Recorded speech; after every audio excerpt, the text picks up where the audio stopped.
Christophe sur France Maghreb 2. Le Grand Forum avec Christophe Roux sur France Maghreb 2. Bonsoir à toutes, bonsoir à tous, ravi de vous retrouver sur France Maghreb 2 jusqu'à 18h30. C'est parti pour votre grand forum en ce vendredi 15 mai. Ravi de vous retrouver. Aujourd'hui, on va faire un petit bilan de cette crise Covid-19. Bilan au Maghreb d'abord, puis à l'international, au Moyen-Orient où tous les signaux sont au rouge pour une éventuelle, c'est la question qu'on se posera, un éventuel conflit, de quel genre, quelles en sont les conséquences et faut-il craindre un embrasement? Voilà les questions auxquelles on va tenter de répondre avec Farid Temsamani et Sofiane Lakhdari.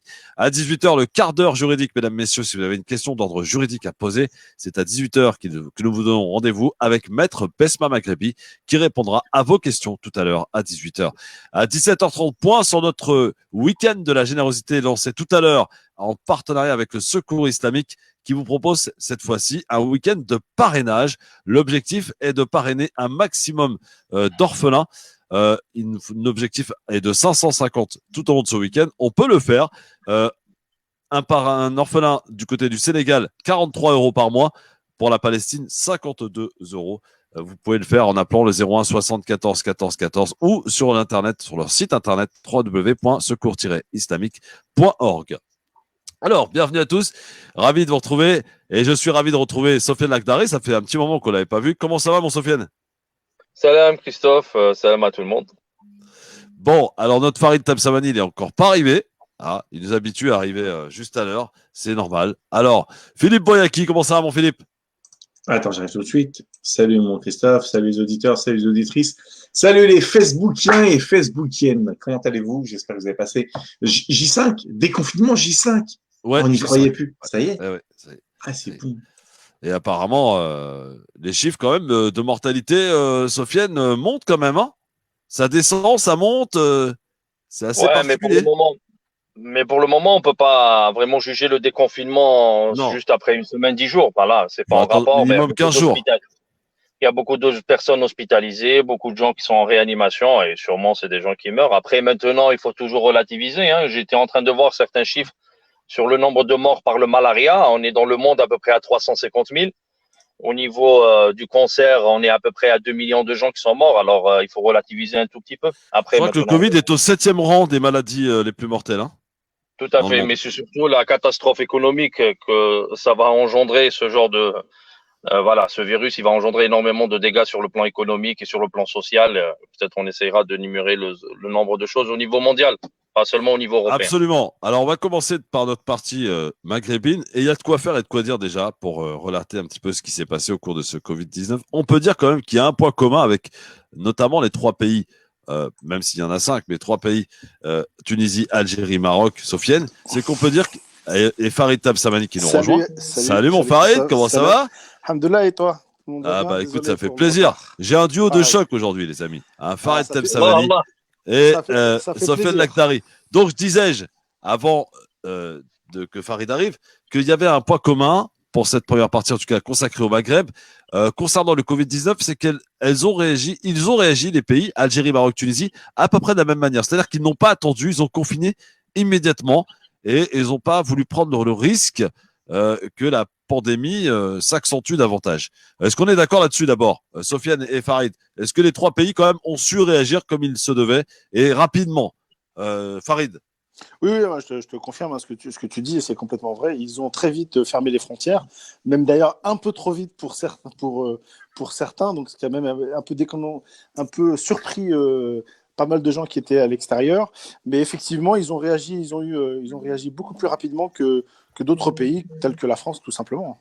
Ouais, Sofiane, on peut dire que voilà, les 3 pays. Oui. On peut dire que le confinement a été fait au début, c'est-à-dire au nombre de cas. Ici, on a attendu vraiment jusqu'à ce qu'il y ait un nombre assez important de personnes touchées par le virus et même il se propageait. Au début, c'était à Mulhouse. Après, c'était dans la région de l'Oise jusqu'à arriver au niveau de l'Île-de-France. Et on a décidé de confiner. C'est surtout les élections législatives qui ont causé, ou les élections municipales, qui ont causé énormément de tort.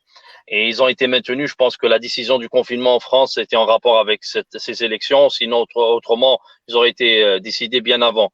Après, pour le Maghreb, non seulement le confinement, mais surtout la mise en route d'un traitement pour le moins polémique, c'est-à-dire la chloroquine, l'hydroxychloroquine avec l'azithromycine. Et ça a été pris dès le départ parce qu'on dit on est en guerre, il faut prendre les moyens qu'on a entre les mains. Il y avait l'azithromycine avec la hydroxychloroquine. Déjà, c'est le coût, il est pas cher, à peu près 15-20 euros pour un traitement pour une personne. Et il y avait des stocks parce que c'était produit localement. Pour le Maroc, ils ont immédiatement réquisitionné l'ensemble de la production de Sanofi, à peu près 300 000, je sais pas combien.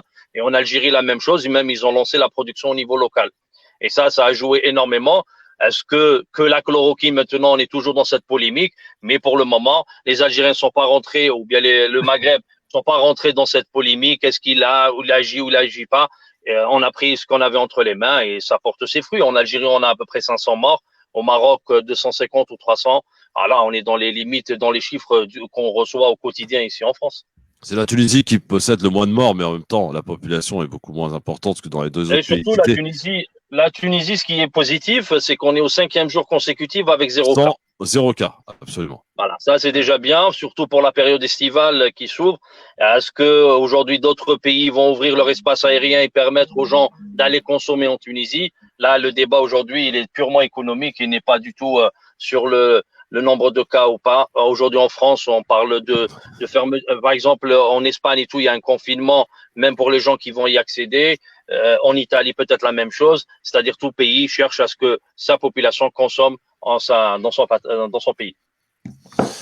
Oui, alors, on est d'accord tous là-dessus, effectivement, sur le Covid, que les pays ont su bien réagir, et tant mieux d'ailleurs. Mais par contre, il y a quand même quelques petites encartés qui n'ont pas été toujours très beaux. À part justement par rapport à ce qui s'est passé, je crois, il y a 2 jours, hein, le consul du Maroc à Oran, en Algérie, justement, le Maroc fait face à un certain nombre de personnes qui sont coincées à l'étranger, qui n'ont pas pu être rapatriées, des ressortissants, ce qu'on appelle 22 000 quand même, hein, et donc quelques-uns en Algérie. Et à Oran, le consul est sorti à la rencontre de ces manifestants en leur disant « Nous sommes dans un pays ennemi ». Farid, ça choque. C'est extrêmement choquant. C'est plus que choquant, c'est complètement inacceptable de la part d'un agent diplomatique marocain en Algérie. Moi, je pense que c'est un dérapage de sa part qui inexcusable, hein, ça c'est une évidence. Voilà, c'est choquant parce que, en plus, c'est à Oran. En fait, il faut bien comprendre, c'est qu'une bonne partie, je ne sais pas si Sofiane me contredira ou pas, mais une partie de la population oranaise est liée physiquement, j'entends, avec l'Ouest, avec l'Est marocain. Donc, entendre ça à Oran, d'ailleurs, entendre ça tout court, c'est choquant. Encore plus à Oran, symboliquement, moi, je trouve ça assez dégueulasse. Ouais, Sofiane. Alors, d'abord, est-ce qu'il y a eu des réactions des autorités algériennes? Non, avant de parler des réactions des autorités algériennes, il faut juste rappeler le contexte. C'est que ces Marocains, les Marocains qui vivent en Algérie, il y en a un nombre assez important. Et je confirme avec Farid, il y a même un lien de sang. Moi, dans ma famille, il y a des Marocains. Ils sont mariés avec des Marocaines ou bien des Marocaines qui vivent en Algérie. Il n'y a aucun problème dans ce sens-là. Il suffit de revoir le nombre de travailleurs marocains qui exercent en Algérie. Et je pense que c'est là où le problème existe aujourd'hui, c'est qu'on parle à peu près d'un chiffre de 700 000 Marocains qui travaillent en Algérie. Et on parle, ces Marocains qui ont manifesté devant le consulat à Oran, ils voulaient être rapatriés. Pourquoi? Parce que au bout de 3 mois, ils sont dans l'obligation de quitter le territoire algérien et d'être au moins de 3 mois et de revenir. Et par conséquent, ils se sont retrouvés dans cette situation. C'est pas parce qu'ils se sont retrouvés dans des conditions difficiles en Algérie. Au contraire, il y a des associations qui partaient. Surtout, on est en période de Ramadan. Les gens ne comptent même pas. Et des Marocains, ils ne passent même pas. Ils peuvent même passer ces journées même dans les maisons où ils travaillent. Il n'y a aucun problème dans ce sens. Mais ils ont manifesté pour trouver une solution à cette situation qui était ahurissante et qui est vraiment invraisemblable. Et le consul, au lieu d'apporter une réponse, il renvoie la balle dans le camp algérien, disant vous êtes dans un pays ennemi. Diplomatiquement, en dehors même s'il le pense, diplomatiquement, c'est inconcevable. Et mais même Sofiane, après, c'est... Pardon de te couper, et là c'est à Farid que je m'adresse. Il parlait tout à l'heure d'un comportement isolé, d'une sortie isolée. quand même, la diplomatie marocaine attaque régulièrement l'Algérie. C'est pas nouveau, Farid. La presse marocaine est très virulente envers l'Algérie. Oui, alors premièrement, j'ai jamais utilisé le terme de isolé. Non, mais tu as dit que c'était probablement que ça relevait d'une initiative personnelle et que voilà. À ma connaissance, en tout cas, ce n'est pas le ministère des Affaires étrangères marocain qui a exprimé ce terme d'ennemi. Mais pour répondre à ta question, et notamment sur le fait que traditionnellement, la diplomatie marocaine ou la presse marocaine, je mets la presse entre guillemets parce que la presse au Maroc est très liée au pouvoir, faut le dire très clairement. C'est une presse indépendante, mais il faut la trouver. Il y en a au Maroc, il n'y en a pas.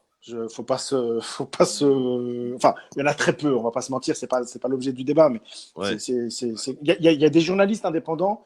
Il n'y a pas forcément de presse indépendante. C'est ça la distinction qu'il faut bien mesurer. Sur le conflit, très clairement, c'est qu'effectivement, tu as complètement raison. Mais Christophe, alors du coup, à la décharge des Marocains, c'est dans les deux sens.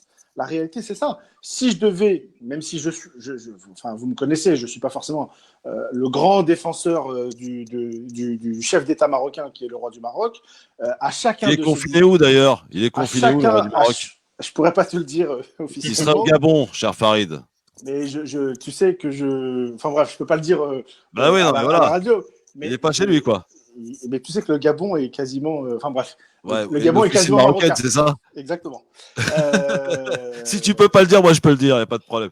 Mais non, tout ça pour te dire quoi? C'est que à sa décharge, malgré tout, on peut beaucoup critiquer. Moi, je suis très critique. Ça, j'ai aucune difficulté là-dessus. À sa décharge, le sous-jacent de toutes ces histoires-là, c'est le Sahara marocain, premièrement. Oui. Deuxièmement, Christophe, on ne peut pas nier une chose, c'est que le roi du Maroc, régulièrement, à chacun de ses discours, il fait des appels du pied à l'Algérie. Donc, c'est peut-être pas le sujet aujourd'hui, mais ça ne justifie en rien, naturellement, les propos infamants du consul à Oran, mais il y a une volonté. Et d'ailleurs, ça nous amène à parler d'une chose, c'est cette fameuse frontière. Cette fameuse frontière qui est aujourd'hui fermée, qui aujourd'hui ne mérite plus d'être fermée véritablement. Sofiane parlait des liens du sang. Vous savez, il y a des gens qui sont aujourd'hui, qui ne se voient plus à cause de ça. Et donc, à un moment donné, il faut peut-être saisir de l'occasion pour dépasser les rancœurs et les difficultés des uns et des autres, sur le Sahara notamment, pour que justement, il y ait une véritable fraternité. Moi, c'est mon souhait le plus profond. Après, je sais bien qu'il y a des intérêts politiques, idéologiques. Je ne sais pas, puisque d'ailleurs, Sofiane est là, puisque le nouveau président algérien, est-ce qu'il prendra ce chemin-là? Parce qu'on savait, par exemple, que l'ancien président Bouteflika, on pouvait dire ce que l'on voulait de Bouteflika, malgré tout, les liens demeuraient avec le Maroc, même si ce n'était pas officiel. Il était un peu marocain en même temps. Il est né au Maroc, une bonne partie de l'intelligentsia algérienne, d'ailleurs, politique. Ça aide quand même, Farid. Non, mais je suis d'accord, mais c'est pas parce qu'il était né au Maroc qu'il avait fait des cadeaux aux Marocains. C'est ça que je veux te dire, au pouvoir marocain. Par contre, il y a toujours eu un lien, il y a toujours eu une continuité malgré tout avec le Maroc et dans les deux sens. Est-ce que d'ailleurs avec le nouveau président, parce que moi je fais une distinction, la campagne électorale que le président Tebboune a menée, ça je ne remets pas les choses là-dessus, parce que la campagne c'est la campagne, il faut attirer de l'électorat, etc. Et après quand on est en exercice, très souvent en fait on s'adapte, on essaie d'être un peu plus diplomate. On se souvient de Macron qui a fait une sortie en Algérie et puis il a complètement reculé lorsqu'il est revenu en France par rapport à la guerre d'Algérie par exemple. Lui il avait reculé avant même d'être élu. Voilà. Sofiane, réaction par rapport à ce que vient de dire Farid. Ouais, je vais répondre, mais juste qu'on essaye, qu'on s'éparpille pas et on parle pas du Sahara occidental ou Sahara marocain, etc. On parle de cet incident-là, parce que beaucoup de gens essaient de justifier ce discours disant que oui, on est ennemi parce qu'il finance le Sahara occidental. Pas Farid personnellement, mais les gens sur les réseaux sociaux essaient de justifier ces propos au lieu de les condamner et par conséquent de trouver une solution, de le chasser d'Algérie immédiatement. Ça, c'est inévitable aujourd'hui, même si les autorités marocaines ne le feront pas. Les Algériens ou les autorités algériennes vont le pousser à sortir et à partir d'Algérie parce que c'est une personne non grata. Maintenant, reste la modalité de ce départ à négocier avec le Maroc. Moi, j'ai vu l'intervention de ce consul avec la presse marocaine. Il a parlé d'une fabrication de l'audio. C'est-à-dire les images étaient réelles, mais l'audio a été déformé par les services secrets algériens. C'est-à-dire il nie même l'évidence que les propos ont été tenus de sa part. Ça, c'est déjà catastrophique. On est à 24 à 48 heures, on n'a pas vu de réaction des autorités marocaines. Moi, honnêtement, c'était pas un acte isolé, à mon sens. Hein.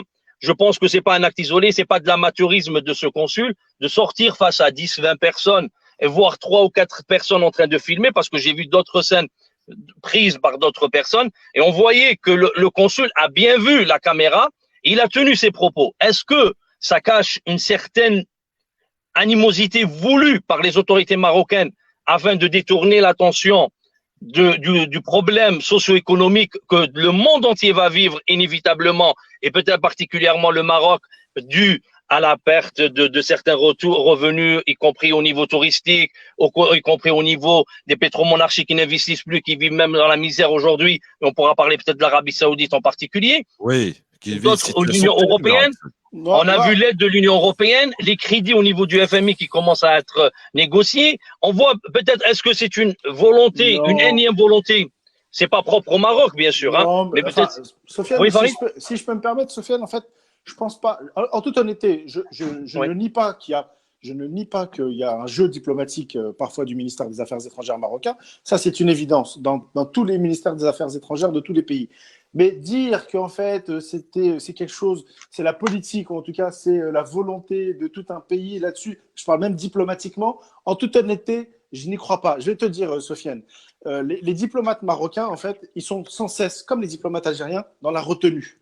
Dans la retenue, pourquoi? Parce que, en fait, ils peuvent pas se permettre d'avoir une confrontation très réelle. Est-ce que tu te souviens du ministre des Affaires étrangères algérien qui, dans une tribune, avait critiqué notamment sur le narcotrafic l'État marocain? Abdelkader Msel, oui, exactement. Mais ça, c'était voulu. Ça, c'était voulu à l'époque. Ça, c'était une volonté manifeste de l'État algérien, si tu permets. D'ailleurs, dans le passé, il y en a eu d'autres dans les deux sens. Mais qu'est-ce qui s'est passé dans la foulée? Très, très rapidement, en fait, on est tombé en température. Parce que l'un comme l'autre n'ont aucun intérêt. Et même si on parlait du conflit du Sahara occidental, et notamment de l'appui logistique, etc., au Polisario, la réalité, c'est que même là-dessus, en fait, la confrontation est beaucoup plus nuancée qu'on le croit, contrairement à... Farid, ne bouge pas, je lance la pub et on est de retour très vite, évidemment. On reste en live sur Facebook. Vous commentez, les amis, c'est très important. Ça commente. À tout de suite sur France Maghreb 2. Le Grand Forum avec Christophe Roux sur France Maghreb 2. Ah ouais, vous me donnez du boulot. Les débats sont engagés, mon Philippe. Oh, c'est la guerre, t'es fou. Ah bon? Calmez-vous. Il n'y a pas de guerre. Oh putain. S'il vous plaît, essayons d'être bienveillants. On a le droit de ne pas être d'accord, mais on n'attise pas la haine sur notre page parce que vous savez qu'il y a la députée Avia là qui est. Ah oui. Avia, ouais. Ouais, voilà. Donc, on est responsable de ce qui peut être tenu sur la page. J'ai envie de bannir personne de la page. On a le droit de ne pas être d'accord. Surtout, Philippe, c'est le Ramadan, on jeûne. Voilà. Faites-vous des bisous. Voilà, normalement, on n'est pas là-dessus. Mais bon, après, les gens, malheureusement. Tiens, voilà, je vous mets ça, le drapeau de l'Algérie et du Maroc avec une grosse colombe. Voilà.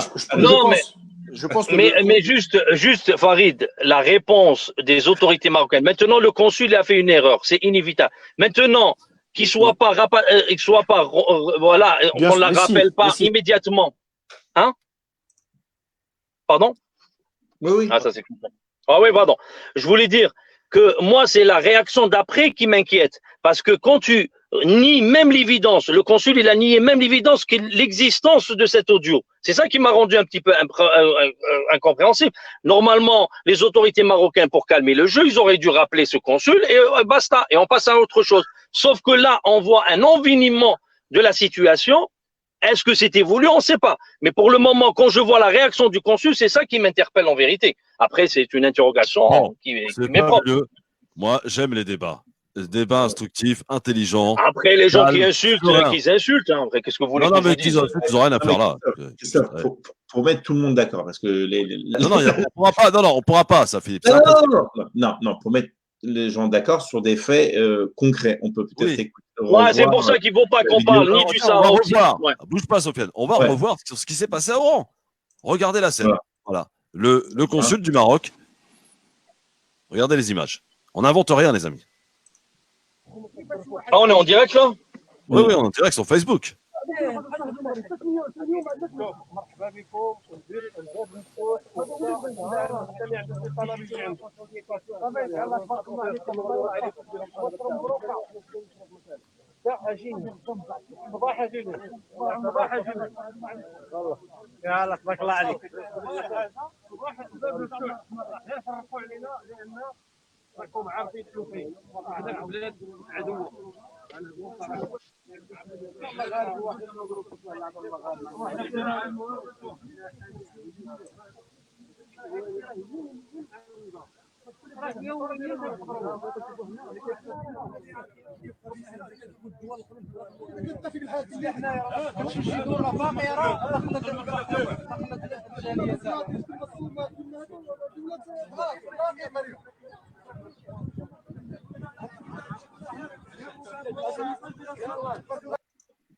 Voilà les images du consul du Maroc à Juste, Oran. Oui, Farid. ouais, je voulais répondre à Sofiane. Bien sûr que les autorités marocaines elles vont répondre. Tu l'imagines bien. Maintenant, il y a un problème, c'est qu'il y a un confinement. Ils vont le rapatrier. Ça, je peux te garantir qu'il ne restera pas consul très longtemps à Oran. Ça, c'est une évidence. Maintenant, ce qu'il dit, lui, est complètement choquant. Et même au Maroc, je pense, bon, je n'ai pas regardé les médias marocains, mais je pense que même au Maroc, ça va choquer. Après voilà, il faut pas se mentir. Il y a des intérêts ici ou là politiques pour camoufler, dans un sens comme dans un autre, probablement camoufler ce qui arrive. Et tu as complètement raison, Sofiane, sur la crise sociale très très forte. Moi, ce que je retiens, c'est qu'il existe beaucoup de Marocains qui vivent et qui travaillent en Algérie. Et il y a également énormément d'Algériens qui vivent et travaillent ou qui vivent tout court au Maroc. Voilà, nous, notre responsabilité… Sauf que Farid, malheureusement, avec cette crise, c'est ces gens-là les premiers qui vont payer le prix. C'est malheureux de le dire. Tu sais, je vais te dire, c'est pas à toi que je vais apprendre ça. Dans l'histoire contemporaine de l'Algérie, le nombre de Marocains qui ont été expulsés d'Algérie historiquement, on va pas refaire l'histoire ici. Suite à la guerre de 63. La guerre de 63. La guerre des sables. La guerre des sables notamment. Donc tout ça, en fait, ça existe. Et tu l'as dit toi-même, il y a des liens de sang très importants. Maintenant, moi, j'essaye d'en faire quelque chose de positif. Ce consul-là n'a plus rien à faire, très clairement, à Oran. Ça, c'est une évidence. Je pense qu'il faut qu'il soit rapatrié le plus vite possible et qu'il soit même sanctionné. La réalité, il faut dire les choses telles qu'elles sont. Et après, mais Farid, oui. Excuse-moi. On va pas positiver, on va essayer de donner de parler des faits. Moi, personnellement, j'aimerais bien qu'il y ait des relations magnifiques, amicales, etc., fraternelles. Il n'y a aucun souci dans ce sens-là. Mais sauf que maintenant, comment tu interprètes la réaction du consul lui-même qui dit que ce qu'on vient de voir est une fabrication des renseignements algériens. Je vais te dire, lui, il s'est mis dans une situation où les autorités marocaines, en fait, ne peuvent même plus le sauver et il s'enfonce par son amateurisme. Tout ce que je peux te dire, Sofiane, c'est pas parce qu'il n'y a pas de réaction officielle qu'il n'y a pas de contact quotidien entre les deux diplomaties. Ça, je peux te le garantir et tu le sais particulièrement bien. Ça, c'est une. Oui, l'ambassadeur du Maroc, juste pour compléter ce que tu viens de dire, l'ambassadeur a été rappelé, convoqué par le ministère des Affaires étrangères algérien, par Sabri Bourgoum, et que c'est normal. Ils lui ont présenté les faits et ils ont dit que nous attendons une réaction des autorités marocaines. C'est-à-dire, même l'Algérie n'a pas voulu, bien sûr, voilà, pour diplomatiquement rester vraiment fraternel, etc. Des propos qui sont indignes, des rapports fraternels entre les deux peuples. Il laisse la balle dans le camp des autorités marocaines. C'est-à-dire même l'Algérie n'a pas pris de décision. Exactement. Et donc ça veut dire quoi? Ça veut dire qu'en réalité, les liens sont jamais rompus, qu'en fait, il y a quand même, malgré les difficultés ici ou là, une fraternité qui dépasse les choses. Et puis, il ne faut pas se mentir. Comme tu l'as dit parfaitement, Sofiane, la crise sociale et économique que va toucher le Maghreb, si tu veux, il va y avoir un impact dans tous les pays. Et il n'y en a pas un qui va s'en sortir mieux que l'autre ou pas que ce soit. L'impact, il est pour tous. Quand l'Algérie ne va pas bien, le Maroc, il est touché. Et quand le Maroc, il ne va pas bien, l'Algérie, elle est touchée. Il ne faut pas se mentir. Après, bien sûr que l'émotion, la réaction… Ouais, je ne suis pas forcément d'accord avec toi, Farid, mais bon. Ah bon, pourquoi? Ouais, parce que j'ai l'impression que ce n'est pas les mêmes intérêts. Le Grand Forum avec Christophe Roux sur France Maghreb 2. Et de retour sur France Maghreb 2 en direct. On reste en live évidemment sur Facebook pendant les pubs. Vous le savez, avec Sofiane Lakhdari, avec Farid Tabsamani, les débats sont enflammés. Les commentaires sont à son apogée. Ah oui, ah, ça commande beaucoup. Vous pouvez lire. Hein, mon Philippe, tu fais le relais, là, tu fais le flic, tu fais le gendarme. Ah, je peux plus, Et là. qu'est-ce qu'ils trouvent? Ils trouvent qu'on n'est pas objectif parce que moi, je lis pas exactement. Alors, ben, Qu'est-ce qu'ils disent fais-nous à une peu près, petite Philippe? Philippe. Qu'est-ce qu'ils nous Hein? disent? Ils disent Oh là quoi? là. Ils disent que les gens sont pas, que Sofiane et Farid sont pas objectifs. Non, non, non, Qu'est-ce qui non, se ah, passe? non, non, non, non, c'est pas des commentaires sur.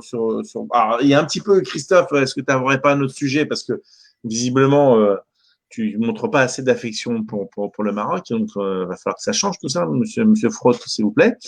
Sinon, ça va pas aller. Je suis pas d'accord avec toi non plus, Farid, sur le fait de l'un sans l'autre ont du mal à évoluer. Et puis après, c'est surtout des commentaires, des ping-pong entre nos internautes. Voilà, il y en a, ça va être difficile. Moi, c'est pour ça sur la question algéro-marocaine qui est très complexe et qui est envenimeuse. Et on peut pas parler de manière manichéenne, un bon ou un mauvais d'un côté ou de l'autre.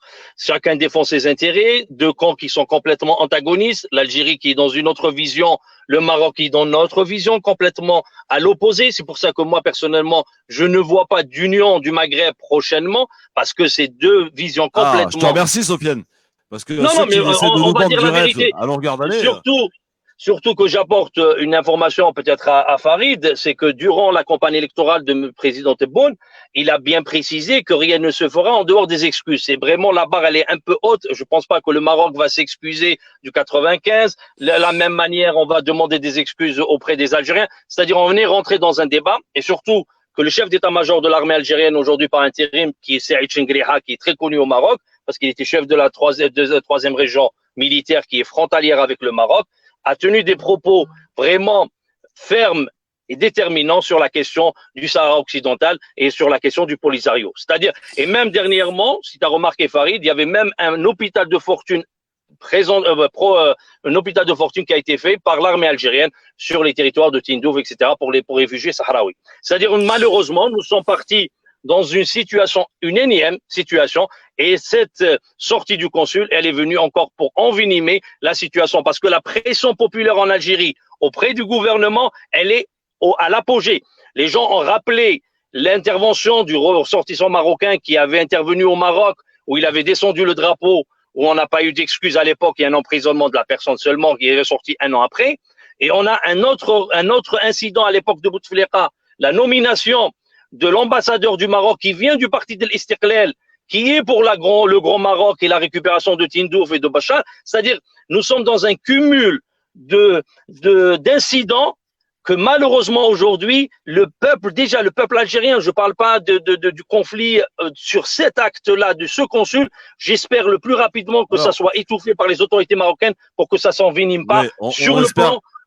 Ouais. On espère, Sofiane, que ça se referme très vite, évidemment, bien entendu. Je voudrais juste un mot avant qu'on accueille Dounia, qui sera avec nous dans un instant du Secours islamique pour relater ce qui va se passer ce week-end. Et avant que l'on prenne nos caps pour la crise économique à l'échelle plus mondiale, on parlera aussi un peu de la Libye, parce que c'est important, mais de la situation de l'Arabie Saoudite, par exemple, qui est catastrophique. Elle est dans une panade totale, l'Arabie Saoudite aujourd'hui, à tel point qu'elle a coupé les allocations, qu'elle a augmenté les taxes et les impôts.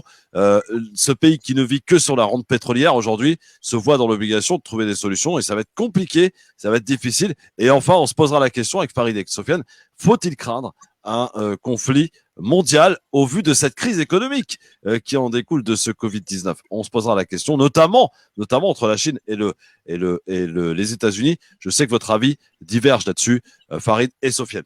Alors, un petit mot, Sofiane, rapide sur l'Algérie, parce que je vois une espèce de campagne en ce moment de dire que la dictature est de retour en Algérie, que la liberté de la presse est menacée, à en croire tous ces journaux qui ferment en ce moment, avec El Manchar qui a annoncé fermer la porte et ne plus pouvoir faire son travail correctement dans ce pays où la démocratie n'est pas au rendez-vous. Qu'est-ce qui se passe réellement? J'aime beaucoup lire ça, sachant que tout le monde sait pourquoi. Évidemment, il y a beaucoup de presse qui ferme en Algérie, et beaucoup font mine de fermer les yeux et de travestir plutôt la vérité. Non, le journal Manchar, il a apporté même une explication sur son compte Twitter. Il a dit que c'était pas une fermeture des autorités, c'était la peur qui l'animait. Après, est-ce que ça cache autre chose? Nous savons pertinemment que le ministre, M. Belhimer, a entamé une grande réforme au niveau de la liberté d'expression et au niveau de la presse en Algérie, parce que c'était l'anarchie totale. Il y avait des journaux qui n'étaient même pas accréditées. Il y a des chaînes de télévision qui sont pas accréditées. Je donne peut-être une information. Beaucoup de chaînes de télévision privées vont fermer parce qu'ils n'ont même pas le droit d'exercer en Algérie. C'était l'anarchie totale. Aujourd'hui, il essaye de faire du ménage au niveau de cette grande institution qui s'appelle l'information. Aujourd'hui, au niveau de la presse, il y a des financements qui sont occultes, il veut faire rinfale. Il y a un vide juridique, il veut apporter des clarifications sur les gens qui apportent des fake news, de la diffamation. Maintenant, si faire une réglementation au niveau de la presse, c'est de la dictature, eh ben bonjour pour la dictature. Qu'est-ce que vous voulez que je vous dise? Aujourd'hui, même au niveau de la presse internationale, il y a une réglementation. En Algérie, il n'y en avait pas. Aujourd'hui, ils sont en train de la mettre en place. Ça dérange certains. Certaines personnes avaient 3, 4 journaux, 5 journaux, faisaient un business. La situation du journaliste ordinaire algérien est dans une situation catastrophique. Ils sont vraiment sous-payés. Et c'est des gens qui ont fait un argent fou. Ils ont détourné énormément de fonds publics. Par exemple, la NEP, etc. Et beaucoup de ces personnes-là, ils ont des presses qui sont même pas à leur nom. C'est-à-dire, ils louent une autorisation d'une personne, d'une tierce. Ils font une presse à leur nom. Bon, c'est un truc on a de bien fou. compris. C'est une loi et on voit que les choses changent en Algérie et que les Parce mentalités qu'en ont du vérité, mal à si suivre. vous voulez, le ministre Brahim tente de concilier entre la liberté et la responsabilité journalistique. C'est en gros, Oui. c'est ça. Bon. Je vous propose d'accueillir Dounia Adou qui est avec nous et en direct sur France Maghreb 2 dans le Grand Forum. Bonjour Dounia. Bonjour Christophe, bonjour tout le monde. Chargée Bonjour. de projet en communication au Secours islamique. Dounia, pour ce week-end, nous avons démarré depuis tout à l'heure ce week-end de la générosité pour parler de ce défi qui nous est offert, à savoir de parrainer 1000 orphelins. On en était quand on a commencé à 450, donc l'objectif est 550. On rappelle l'objectif de parrainer des enfants au Sénégal, mais aussi en Palestine, Dounia. Ouais, exactement. Donc Christophe, on est là avec vous donc tout ce week-end à partir donc de 15h jusqu'à dimanche soir pour vous parler d'un projet en fait qui nous tient énormément à cœur, c'est le parrainage d'orphelins. Donc là tout à l'heure, on était à 450, on a commencé à 0, donc depuis le début du Ramadan, on a eu énormément déjà de parrains et on les remercie chaleureusement. Et donc là, on a un autre objectif, on est à 461. Donc en 1h30, on a eu déjà 11 nouveaux parrains et marraines, donc on vous remercie. Alors, on rappelle évidemment, au-delà des bienfaits, quand on est croyant musulman, de parrainer un enfant, les Hassanettes, je vous explique même pas ce que vous allez prendre, on en parlera peut-être tout à l'heure avec Bajrafil qui nous expliquera ce que ça donne, mais je pense que là, pour le coup, c'est royal. Mais surtout, voilà, d'apporter 43 euros, c'est vrai que c'est une somme, Dounia. 52 euros, c'est une somme. Mais vous avez aussi la possibilité de pouvoir parrainer de manière collective. C'est ce que nous a expliqué tout à l'heure Ahmed. Oui, alors en fait, là, on a proposé en fait les parrainages individuels. Donc là, je pense que Monsieur Bajrafi tout à l'heure pourra exprimer de manière plus détaillée les intérêts et les bienfaits en fait de prendre en charge un orphelin. Mais prendre soin d'un orphelin, surtout là, pendant le Ramadan, il nous reste plus que quelques jours. C'est vraiment, peut-être qu'on se dit que c'est un prélèvement qui va nous coûter, mais ça va tellement vous apporter. Moi, j'ai commencé à parrainer un orphelin, j'étais toute jeune. Je suis encore toute jeune, mais c'était vraiment. C'est vrai, ça se voit. Je me rappellerai toujours, j'étais à la mosquée, j'étais encore étudiante et l'imam nous disait celui qui prend en charge un orphelin aura une maison à côté de moi au paradis. Et quand j'ai entendu ça, je me suis dit non mais 42 euros peut-être, c'est beaucoup peut-être, mais en fait t'es une gratteuse, Dounia. Toi, ce qui t'intéressait c'était la maison. Bah bien sûr, moi je voulais une maison, moi je voulais une maison au paradis, donc là vraiment, j'encourage vraiment toutes les personnes qui ont envie d'aller au paradis et qui ont envie d'avoir des bonnes actions pendant ce Ramadan.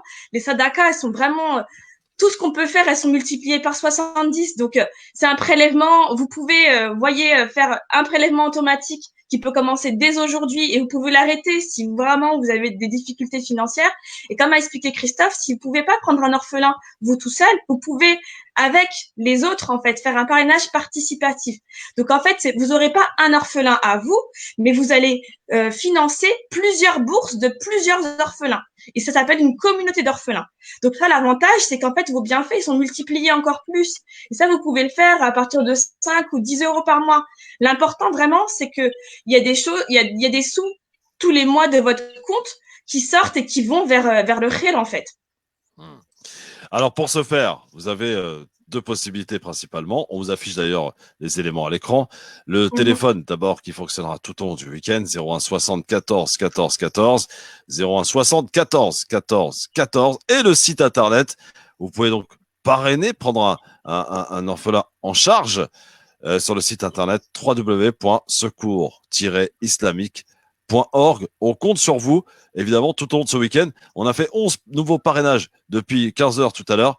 On peut faire mieux, on peut encore faire davantage. On compte sur vous. Voilà, il y a tout ce dont on parle, tous nos petits plaisirs du quotidien, mais on peut peut-être y faire, j'allais dire, abstraction, hein, en tout cas limiter ces derniers pour venir en aide à ceux qui en ont vraiment besoin. Et je peux vous garantir que les enfants de Sénégal ou de Palestine en ont réellement, vraiment besoin. Dounia, un dernier petit mot pour solliciter et donner envie, plus qu'envie, de participer à ce week-end de la générosité, Dounia. Comme tu disais, en fait, Christophe, moi, je suis partie au Sénégal et j'ai visité, en fait, ces familles-là qui ont besoin de vous. J'ai visité des familles d'orphelins et je peux vous garantir que le parrainé avec le Secours Islamique France, c'est vraiment aider de manière durable et vraiment pérenne, en fait, ces familles-là. C'est vrai que 42 €, vous allez pouvoir vraiment les aider à pouvoir manger, à pouvoir avoir un cartable, à pouvoir aller à l'école, se vêtir. Moi, j'ai rencontré un petit garçon. Il était tellement content de me montrer son sac à dos parce que il s'est dit, voilà, à un moment donné, il n'était pas discriminé parce qu'il avait moins de sous que les autres. Il était un peu comme les autres. Et c'est grâce à cette petite bourse que vous allez leur apporter qu'ils vont pouvoir retrouver un peu de dignité. Donc voilà, on compte sur vous. N'hésitez pas à aller sur notre site internet.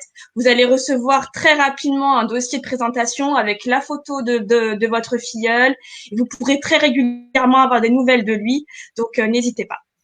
Merci beaucoup, Dounia, et à très très bientôt. Juste avant que Dounia nous quitte, Christophe, je voudrais dire à nos auditeurs qui retrouvent toutes les informations sur France Maghreb 2 ainsi que Christophe Le Grand Forum sur nos pages Facebook, où nous avons dans notre chat les liens pour aller directement et sur la page Facebook et sur le site internet pour pouvoir faire le don et le rappeler que 42 €, c'est 1,40 € par jour.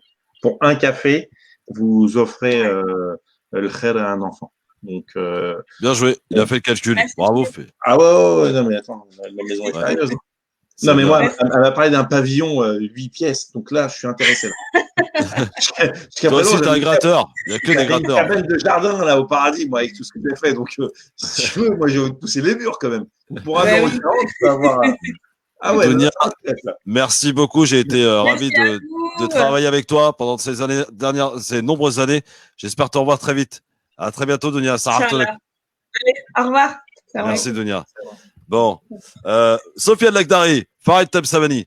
On va quitter le Maghreb dans un instant, mais je voudrais qu'on parle un peu de la situation au Libye, parce qu'elle est inquiétante, et bien qu'on n'en parle plus parce qu'on a une crise économique importante, on a une Covid-19 qui nous occupe, j'allais dire, au quotidien dans tous nos pays respectifs.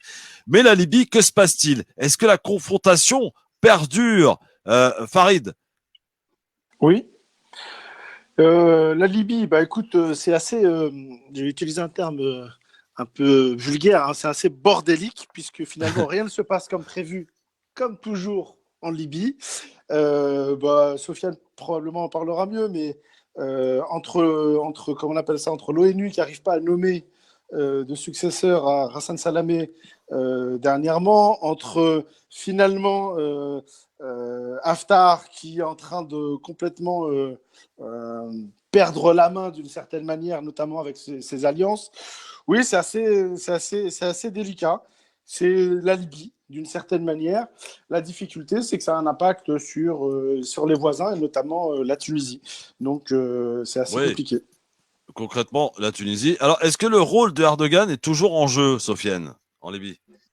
Non, maintenant, sur la Libye, c'est une confrontation entre deux axes, entre deux forces qui sont sous l'égide de l'OTAN, à savoir vous avez Erdogan, les frères musulmans avec qui soutient Sarraj, et vous avez de l'autre côté les Émirats, l'Arabie Saoudite et l'Égypte, qui n'agissent pas en dehors des ordres américains. Et ils ont pour rôle, en vérité, de diviser la Libye, qui était un projet initial.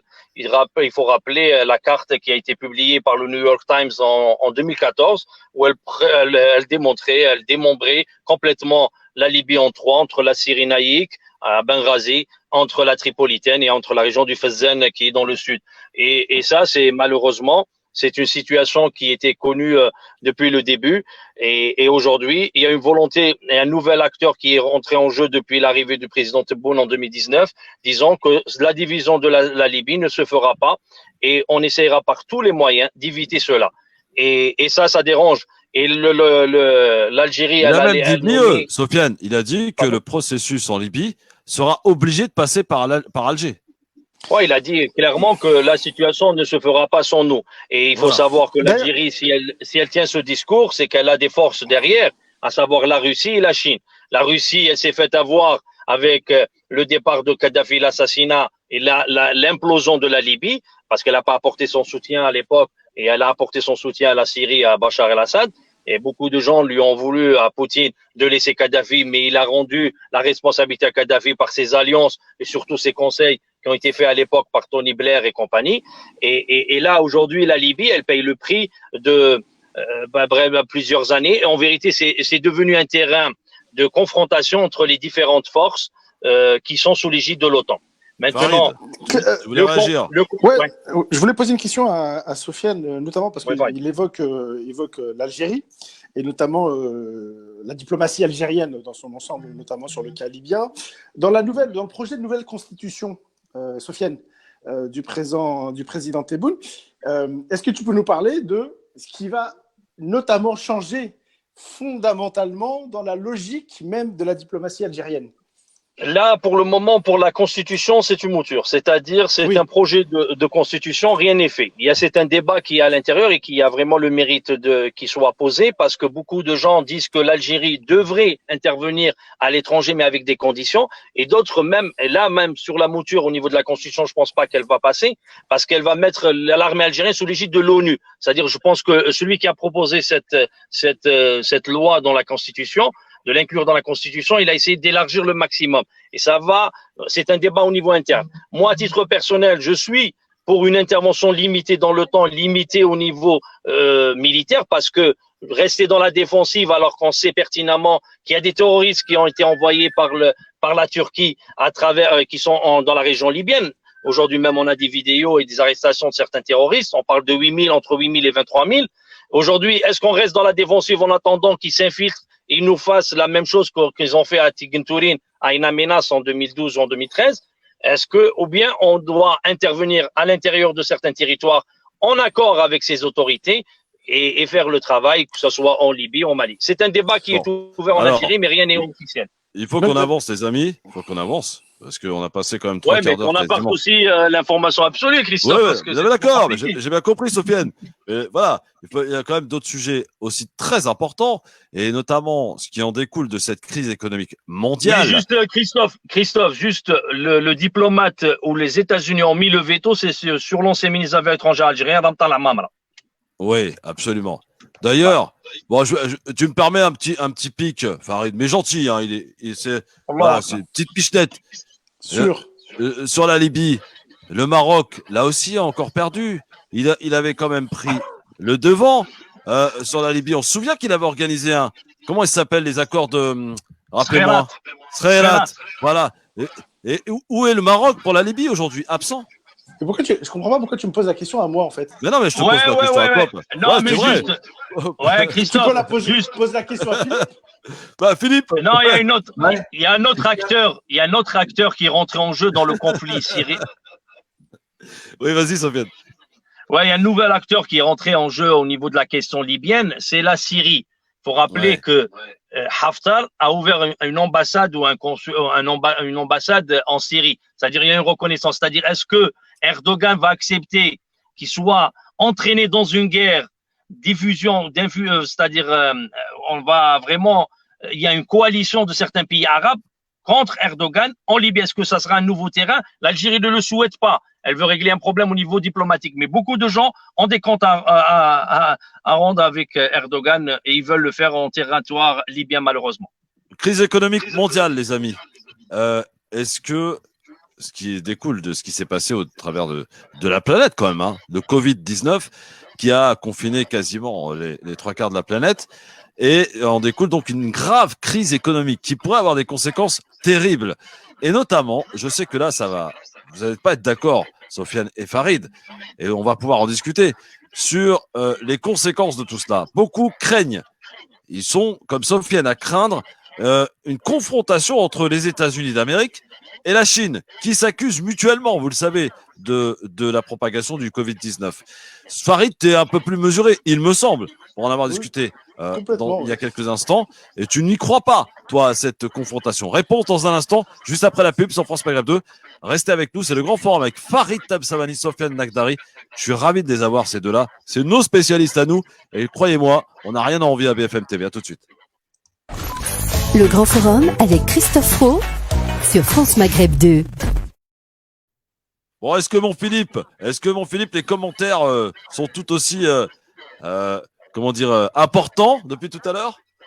Ah, je galère. Pour être complètement honnête, hein, on est honnête dans le LGF. Je m'excuse pour toutes celles et tous ceux qui vont être français. J'ai dû supprimer pas mal de commentaires virulents. Comme je vous l'ai dit, on risque d'être tenu pour responsable lorsqu'il y a des choses qui… Attends, il y a quelqu'un… Voilà. Lorsqu'il y a des appels à la haine, lorsqu'il y a des choses qui sont tendancieuses, malheureusement, on ne fait pas de censure, mais on ne peut pas laisser des choses qui puissent inciter les uns et les autres à s'énerver mutuellement. Voilà. Ah, Avia, là, c'est la députée qui avait mordu un taxi, là? Ah, enfin, elle n'a pas mordu, elle avait faim, il y avait une oreille qui traînait, excuse-la, quoi. Elle ose nous parler de la haine? Elle ose défendre un projet de la haine sur Internet? Ouais, c'est la mieux placée, elle a fait sa repentance, tu vois, elle s'est excusée. C'est ça aussi, le pardon est divin, Christophe. Nous devons pardonner à notre frère et à notre sœur qui avait faim en sortant de Koh-Lanta. Donc voilà, elle était énervée, le type il l'a pas reconnu. Voilà, elle a peut-être pas mordu, peut-être qu'elle parlait fort et que lui s'est approché parce qu'il était sourd et voilà, malencontreusement les dents ont rencontré l'oreille, l'homme. Enfin, tu vois, il peut y avoir des versions différentes. Tout dépend du point de vue. Apparemment, c'est elle qui aurait des propos sexistes, un propos raciste envers son personnel. C'est pas moi qui le dis, c'est une grosse enquête de Mediapart. Homophobe et tout. Député En Marche. Bon, t'es plutôt député à l'arrêt pour le coup. Alors, Farid Tabsamani, Sofiane Nakdari. Il faut qu'on parle quand même des conséquences de cette situation et de ce qui peut arriver, évidemment. Alors, toi, Sofiane, pourquoi tu penses que tous les signaux sont au rouge au Moyen-Orient et on risque d'avoir une confrontation de facto inévitable entre la Chine, par exemple, et les États-Unis d'Amérique? C'est un peu compliqué. Après, maintenant, moi, ce que je vois, c'est que le Covid-19, il a sorti un peu l'antagonisme qui était strictement économique entre la Chine et les États-Unis. Ce duel sino-américain, aujourd'hui, il va se diriger vers le militaire. Pourquoi? C'est pour la première fois, par exemple, que les renseignements chinois parlent d'une probabilité d'une guerre directe avec les États-Unis d'Amérique. Venant de l'autre Atlantique, au niveau américain, les déclarations, soit du ministère de la Défense, soit le patron de la CIA, parle d'une possibilité de guerre. Vous avez la Chine qui a une seule base militaire qui est dans la région de Djibouti, si ma mémoire est bonne. Elle a essayé d'élargir et il y a des sous-marins nucléaires qui viennent d'être envoyés. Il y a énormément de choses. En vérité, c'est pas une confrontation.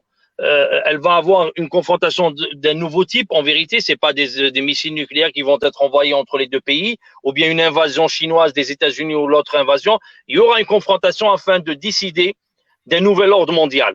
Aujourd'hui, le nouvel ordre mondial est en train de s'éteindre sous nos yeux, des organismes tels du FMI, de l'OMC, de l'OMS. On voit bien une incapacité, une existence même de l'ONU durant même ce Covid-19. Certains voulaient un nouvel ordre mondial unipolaire avec un seul pôle qui dirige. Ça, c'est la vision Attali, vision Kissinger. Et vous avez d'autres qui veulent un monde multipolaire avec l'émergence d'un nouveau pôle qui est représenté par la Chine et la Russie. De l'autre côté, les États-Unis, c'est avec la… Tu penses au fait qu'il y aura une confrontation inévitable? Farid n'y croit pas, lui. Farid, c'est bien ça. Sofiane, tu crois à une confrontation militaire, c'est ça? Moi, une confrontation d'un nouveau type qui ne sera pas seulement avec des paroles, mais il y aura une confrontation, c'est inévitable, avant les élections présidentielles de Donald Trump. Parce que les élections de Donald Trump au mois de novembre, pour moi, il les a gagnées parce qu'il a sorti une nouvelle carte et on pourra en parler peut-être après avec l'Obama Gate, c'est-à-dire la sortie de certains dossiers contre Obama et par conséquent contre Joe Biden qui était son vice-président durant 2 mandats. Aujourd'hui, Donald Trump, il est dans l'obligation de mettre la Chine autour d'une table, chose que les Chinois refusent pour le moment parce qu'ils sont dans une dynamique favorable à leurs yeux d'ici 5-10 ans et le Covid n'est venu que pour accélérer la chose. On parle aux États-Unis de 36 millions de nouveaux chômeurs. On parle d'une catastrophe au niveau économique sur le plan qu'a causé le Covid suite au confinement qui a été conseillé par Niall Ferguson. Aujourd'hui, pour moi, pour revenir autour d'une table, il faut qu'il y ait un événement majeur. Quel genre d'événement majeur?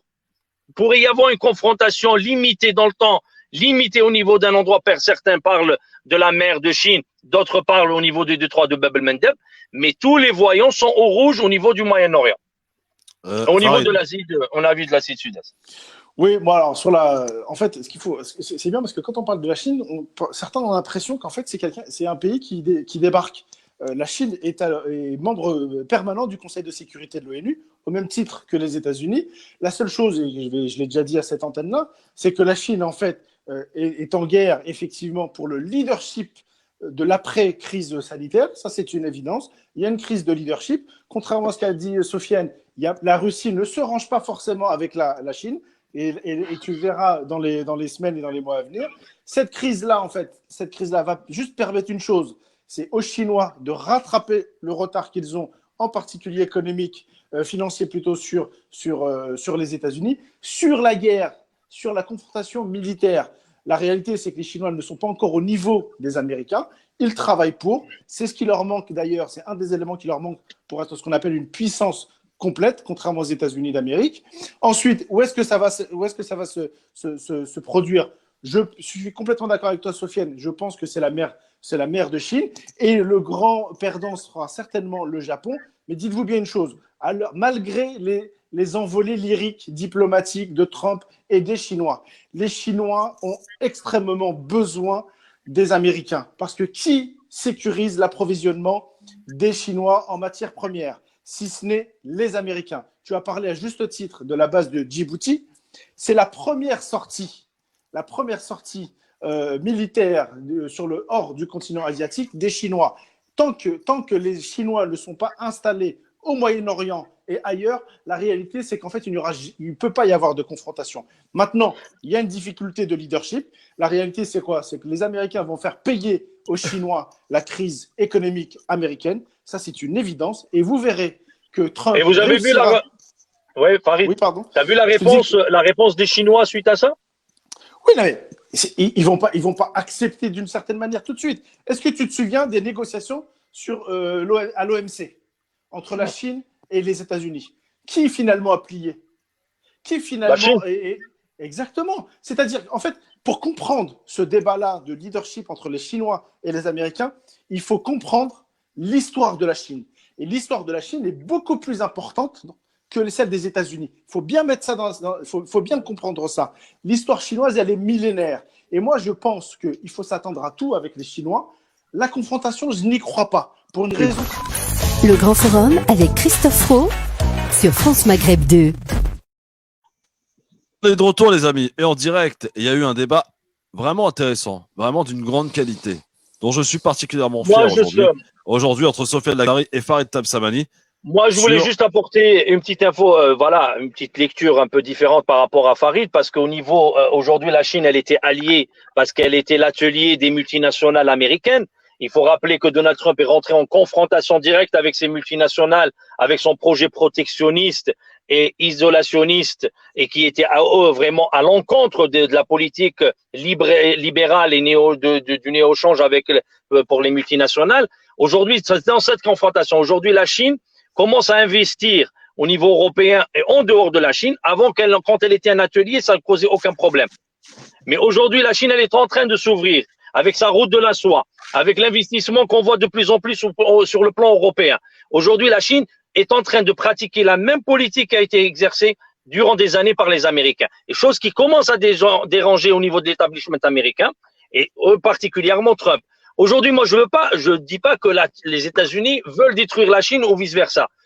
Donald Trump est dans l'obligation de pousser les Chinois à une table de négociation. S'il y a un événement qui va les pousser aujourd'hui ou demain sans aller à la confrontation directe, tant mieux. Mais je ne vois aucun signe pour le moment. Il y a des propos qui sont en train de monter en crescendo, l'inexistence totale de l'Europe. Et pour la Russie, cher Farid, la Russie a fait, ça c'était la politique de Zbigniew Brzezinski qui a conseillé en 2016 de rompre cette alliance entre la Russie et la Chine, mais ils n'ont pas réussi. La Russie vient de faire une manœuvre militaire de grande importance avec la Chine, l'une des plus grandes l'année dernière. Moi, à mon sens, l'axe russo-chinois avec le camp de Shanghai qui est en train de se mettre en place face au camp américano-britannique et américano-européen, parce que l'Europe, c'est le plus grand perdant.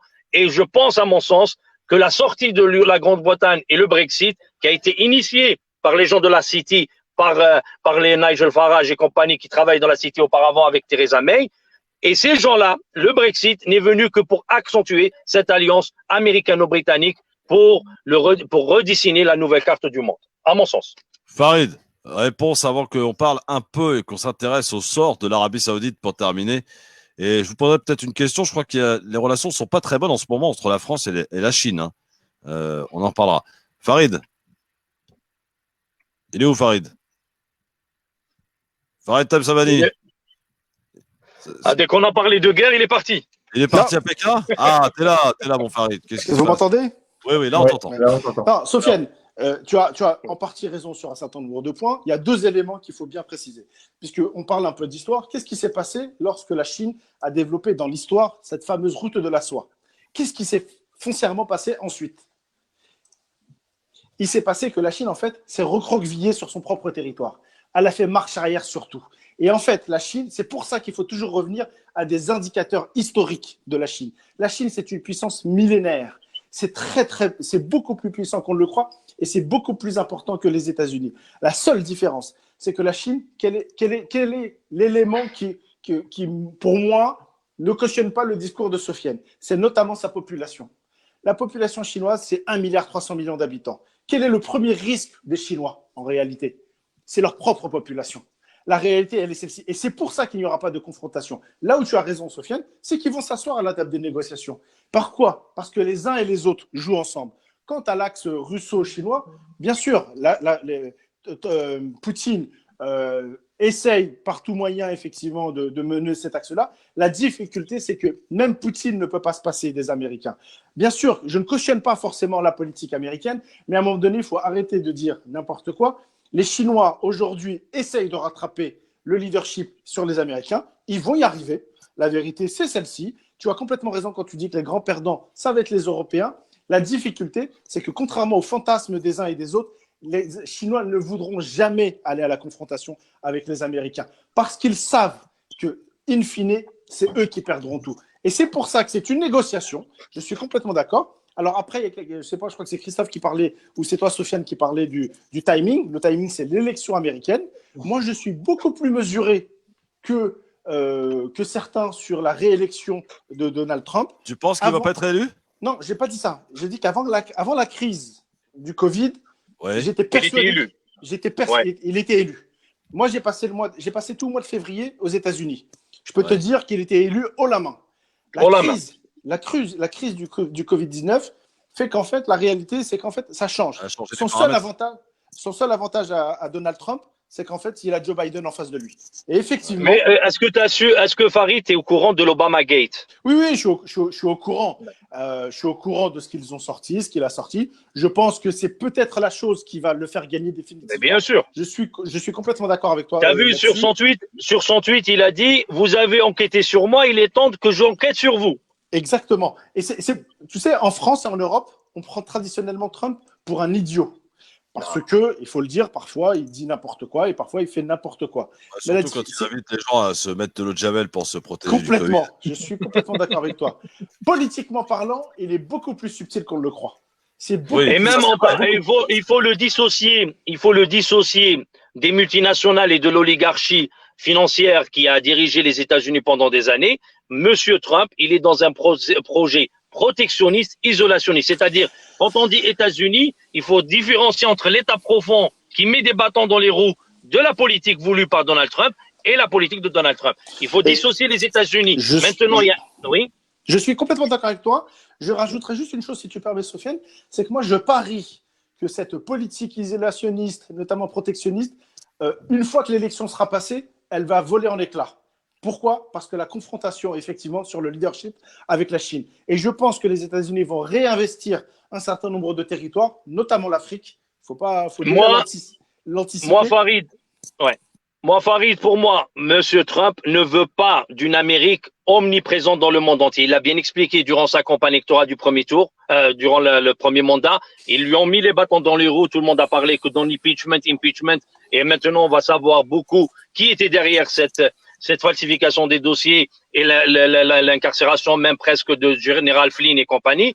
Aujourd'hui, Donald Trump, il veut une Amérique forte, mais pas une Amérique omniprésente dans le monde. Et c'est pour cette raison, il est en train de donner des cadeaux, y compris à Israël. Le dernier cadeau que vient de lui offrir, et avec le départ de Pompeo à Tel Aviv, c'est d'accepter l'annexion d'une partie de la Cisjordanie. Et ça, c'est une volonté. Il a donné Jérusalem comme capitale, il n'y a aucun problème. Oui. Il ne peut pas faire mener de guerre à la place des autres. Moi, je te dis, on en reparlera. Du Moyen-Orient et de la politique et de la vision américaine de Donald Trump dans la région du Moyen-Orient. On en parlera après l'élection, une fois qu'il sera réinstallé. Et moi, je parie sur un changement de paradigme de Trump là-dessus. Pourquoi ? Parce que le Made in America, c'est-à-dire le fait de se reconcentrer sur la population américaine, ça n'est que de la politique politicienne. La réalité, c'est celle-ci. Les États-Unis ne peuvent pas se permettre, comme les Chinois, de rester chez eux. Ils sont obligés d'avoir un certain nombre d'actions un peu partout sur la planète. Et c'est pour ça, et surtout face à la menace pour eux de la Chine, du leadership mondial de la Chine, la vérité, c'est qu'ils vont rentrer, ils vont ressortir comme à une certaine époque, et ils vont réinvestir un certain nombre de territoires. Alors, un petit mot, les amis, parce que ça passe vite, très vite même, et que je sais que je dois libérer Sofiane. Il est 18h05 et que Besma Maghrebi arrive dans quelques minutes. Un petit mot sur l'Arabie Saoudite où la situation est extrêmement compliquée, les amis. L'Arabie Saoudite, les habitants en subissent des conséquences. Première rente donc pour l'Arabie Saoudite, c'est le pétrole. Aujourd'hui, il y a une crise mondiale du pétrole. Un cours qui s'est effondré. L'Arabie Saoudite invitée à réduire sa production. Et les habitants aujourd'hui qui sont confrontés, je disais, on a supprimé, je crois, les allocations, on a augmenté les impôts de manière considérable. On cherche une solution pour essayer de parer à tout cela. L'Arabie Saoudite qui est aussi sous pression par Donald Trump. Hein, on se souvient d'un coup de fil passé à MBS. Apparemment, c'était pas très sympa. Hein. Ça s'est passé à base d'insultes. Donc, Farid, quel avenir à court ou moyen terme pour l'Arabie Saoudite ? Est-ce qu'il faut craindre un embrasement ? Alors l'embrasement, s'il a lieu, il est potentiellement sur d'autres éléments. Mais là, sur ce que tu viens de dire, Christophe, je suis désolé, mais à mon avis, c'est pas du tout l'Arabie Saoudite qui va pâtir, notamment de la crise pétrolière. Alors qui va en pâtir ? Pour une raison très simple, c'est que ces réserves de change, en fait, sont largement suffisantes. Je te dis pas que ça va durer éternellement, mais elles sont largement suffisantes. Là où tu as complètement raison, c'est qu'en fait, ils sont obligés de s'inventer une nouvelle économie non rentière, comme d'autres pays d'ailleurs, et effectivement, c'est leur rendre service. Maintenant, combien de temps ça va durer ? Est-ce que ça va être avec des conflits en interne ? Ça, c'est autre chose. Mais je crois pas. L'Arabie Saoudite est, pour l'instant, financièrement, relativement solide. La vérité, c'est celle-ci. Elle continue à vendre du pétrole.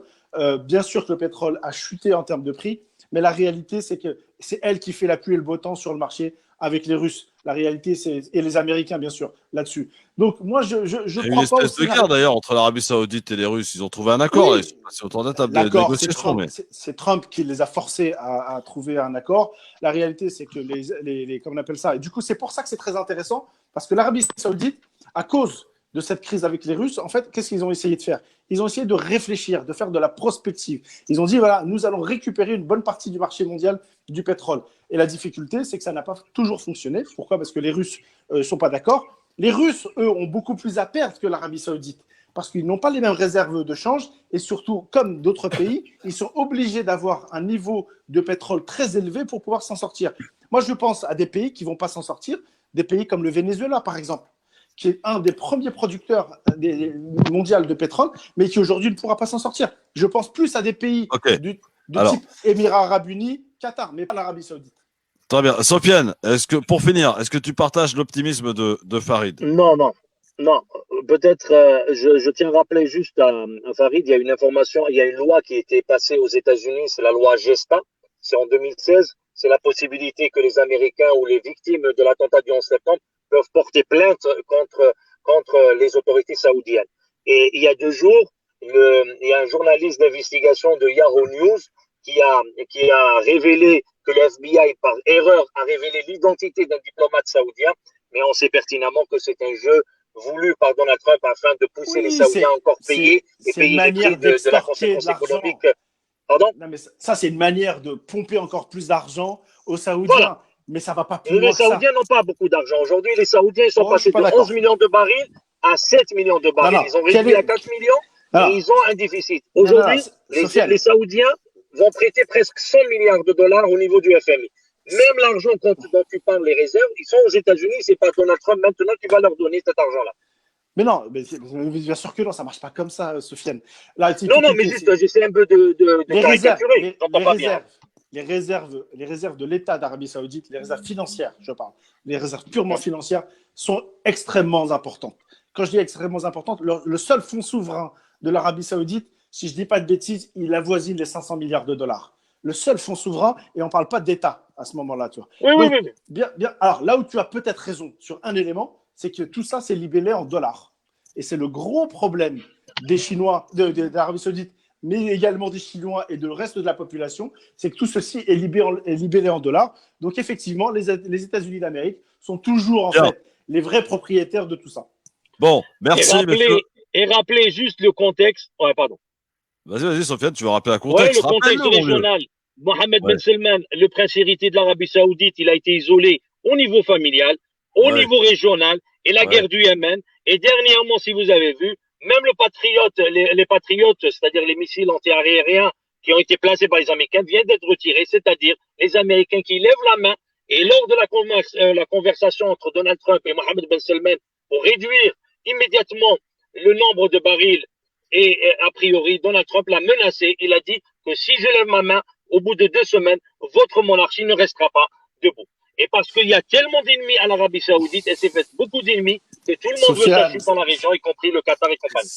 Bien sûr, mais tu as raison qu'il y a beaucoup d'ennemis.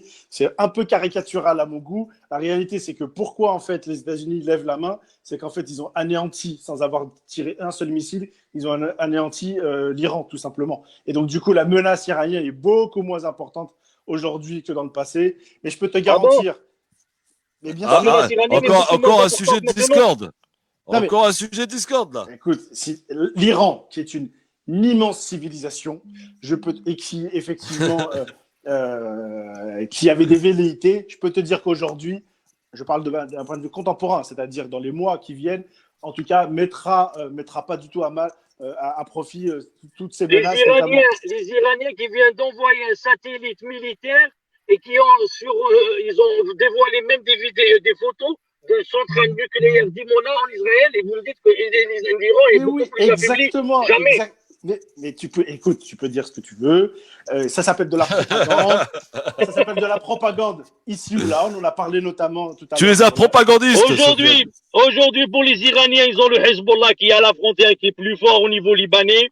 Ils sont au Golan, en Syrie, alors qu'ils voulaient créer un Kurdistan afin de mettre des missiles israéliens à l'approche de l'Iran. Aujourd'hui, c'est l'Iran qui est à la frontière israélienne, mais c'est pas le contraire.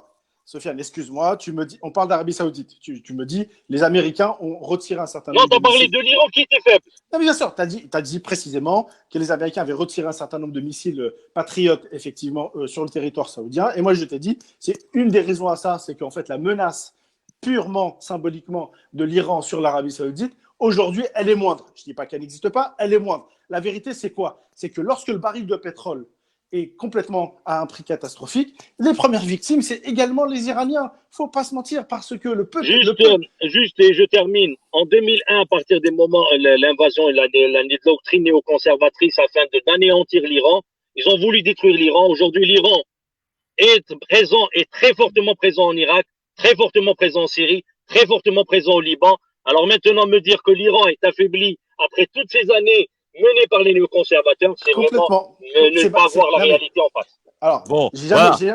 Eh ben, vous ne voyez pas la réalité en face. Voilà, monsieur Tam Samadi. Ça, c'est pour vous. C'est l'Actari qui vous a glissé une petite pichenette pour faire un Exactement. débat qui a été d'une énorme qualité. Vraiment, j'ai kiffé. Hein. J'ai pas vu le temps passer et je pense que les auditeurs auditrices aussi.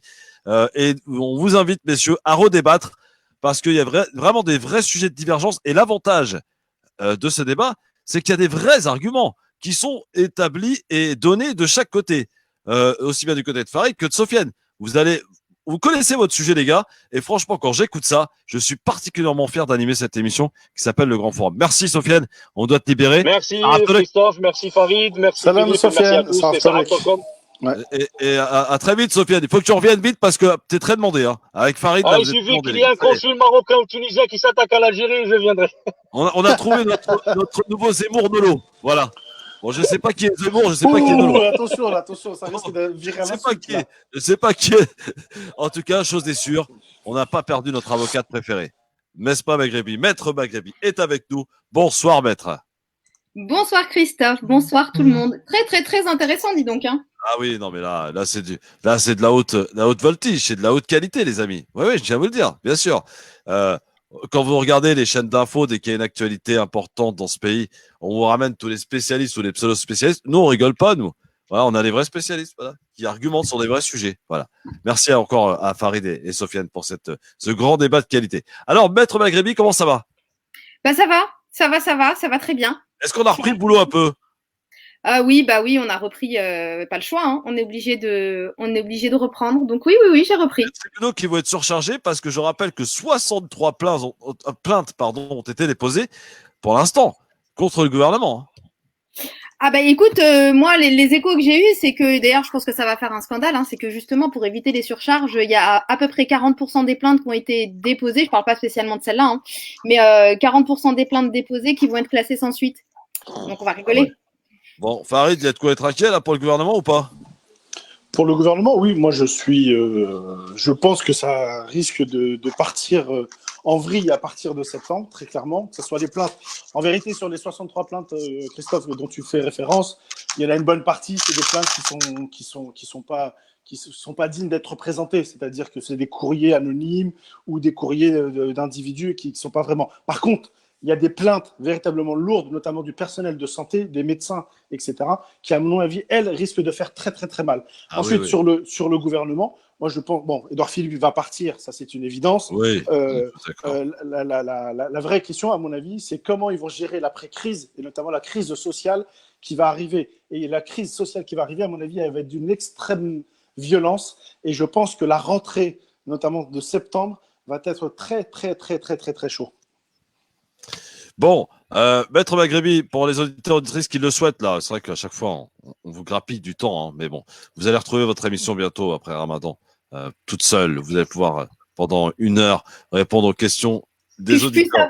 Que je puisse avoir le temps de bien répondre aux auditeurs, parce qu'à chaque fois, on me pose des questions, on ne me laisse pas le temps de pouvoir bien leur répondre, et après, ils se plaignent. Je vois un petit peu les commentaires qui sont postés. Donc, sachez que c'est un exercice qui est extrêmement compliqué de pouvoir répondre en l'espace de quelques secondes à des questions juridiques, surtout quand c'est un domaine soit qu'on ne maîtrise pas, soit quand c'est un domaine nouveau, soit quand il y a besoin de recherche. Oui, bon, écoutez, je sais qu'à chaque fois vous y arrivez de manière... vous êtes brillante, donc voilà, il n'y a pas de souci, maître. 01 40 33 9000 s'il y en a un qui souhaite poser une petite question, ou en commentaire sur Facebook France Maghreb 2, Christophe Le Grand Forum. Allez-y, maître Maghrebi. Le temps pour nous, et c'était bien ça l'essentiel, en tout cas, au-delà de répondre aux questions, de cette cagnotte que vous avez lancée avec l'Institut Éclantine pour le financement des Corans en braille. J'ai vu que ça a bien décollé de manière spectaculaire, là. Oui, là, en 4 jours, franchement, ça a bien... c'est vrai que c'est... Donc oui, on a mis en place, comme tous les ans, on met en place un challenge pour récolter des dons pour aider au financement de Coran en braille pour les personnes non voyantes, parce que c'est un livre qu'on ne trouve pas en libre accès et il est très très très compliqué de pouvoir. Je peux me permettre une question, Besma? Pourquoi sûr. Vous vous êtes intéressé justement au financement du Coran en braille pour les aveugles, parce que je ne crois pas que vous soyez aveugle vous-même ou que vous ayez un aveugle dans votre entourage, pas à ma connaissance. Alors, c'est très simple. J'avais une amie il y a à peu près une dizaine d'années que j'avais voilà que je fréquentais très régulièrement et qui était très pratiquante, qui écoutait souvent le Coran et qui n'en avait pas. Et un jour, j'ai été chez elle et je voyais je la voyais en fait assise à son bureau avec une feuille et une espèce d'aiguille et elle faisait des trous. Et c'est vrai que pour nous qui sommes voyants, c'est assez bizarre. Et donc je lui dis mais qu'est-ce que tu es en train de faire? Elle me dit j'écris. Je lui dis comment ça t'écris? Elle me dit oui, je suis en train d'écrire, j'écoute le Coran et je suis en train de le retranscrire sur la feuille. Je lui dis mais pourquoi tu fais ça? Pourquoi tu te prends la tête? Pourquoi est-ce que tu n'en achètes pas? Et là, elle me dit, et là, elle se met à pleurer et elle me dit, écoute, j'en achète pas tout simplement parce que d'un, j'en trouve pas et que même si je le faisais venir, j'arrivais à le faire venir de l'étranger, et ça coûte tellement cher que moi, j'ai pas les moyens de m'en acheter un. Et là, je lui dis, mais pourquoi ça coûte combien? Et donc, à l'époque, c'était 300 € le Coran en braille. C'est un énorme carton de 7 volumes. Et donc je me suis renseignée un petit peu et je suis tombée complètement par hasard sur des SMS en fait qui circulent. D'ailleurs, ça circule toujours jusqu'à maintenant, qui circulent et qui demandent en fait aux personnes de s'inscrire sur liste d'attente pour pouvoir offrir un Coran en braille. Ouais. Et donc, je me suis inscrite sur cette liste et 3 ans après, j'ai été contactée par l'un des responsables de l'Institut Paris-Églantine qui m'appelle pour me dire, voilà, vous vous êtes inscrite il y a 3 ans pour avoir un Coran. Est-ce que je peux avoir votre adresse et je viens vous le déposer? J'étais tellement scotchée. Il est venu chez moi, il m'a déposé un énorme carton. Et je lui dis, mais vous venez comme ça et vous me le donnez gratuitement, vous me demandez rien. Il me dit, non, la seule chose que je vous demanderai, c'est la copie de la carte d'invalidité de la personne pour qu'on puisse nous justifier auprès de nos donateurs que le Coran a bien été donné à une personne non-voyante. Et franchement, j'ai été tellement bouleversée cet après-midi-là que du coup, j'ai décidé, donc c'était il y a 7-8 ans, j'ai décidé moi aussi tous les ans de faire un challenge, donc de cotiser et d'essayer de récolter un maximum de dons pour aider au financement de Coran en braille. Et là, aujourd'hui, c'est plus 300 € le Coran en braille, c'est à peu près 200 €. Et je me dis que chaque tranche de 200 € qu'on aura récolté, c'est un Coran qui sera offert, sachant qu'il y a plus de 2600 personnes comment on fait, qui sont sur liste d'attente. C'est la cagnotte Cotise-Up, hein? Oui, c'est ça. Donc, elle s'appelle comment? Elle s'appelle Coran en braille, Coran au pluriel, Coran en braille. Et voilà, c'est sur Cotise-Up, c'est assez simple. Vous y allez, vous faites. Alors, bougez pas, on reste en live évidemment. On salue nos auditeurs de France Maghreb 2 et tu vas saluer Besma, celui que tu vas bientôt retrouver, ton acolyte Medjed, qui va prendre la relais dans un instant. Et je vous donne moi un rendez-vous tout à l'heure à 19h avec l'imam Bajrafil pour l'émission Par l'Islam. Et vous donne rendez-vous lundi sur France Maghreb 2 pour le LGF. Et on reste un petit peu en live, évidemment, sur France Maghreb 2 pour quelques minutes encore. Salut à tous. Ah oui, il faut que j'envoie le jingle. Bah oui, il faut envoyer le jingle. Mais bon, je pense que c'est bon, hein, t'as pas besoin. Il a dû envoyer la pub, Nabil. Alors. Le Grand Forum avec Christophe Roux sur France Maghreb 2. Important évidemment de participer pour cette collecte de Cotise-Up, évidemment. Alors, est-ce qu'on sait de quelle manière ça va être réouvert, ces tribunaux, les cabinets d'avocats? Je sais qu'il y a des cabinets qui ont réouvert, mais qui ne reçoivent pas pour l'instant de public. Comment ça se passe concrètement là, aujourd'hui? Là, on est dans un déconfinement un petit peu timide, hein.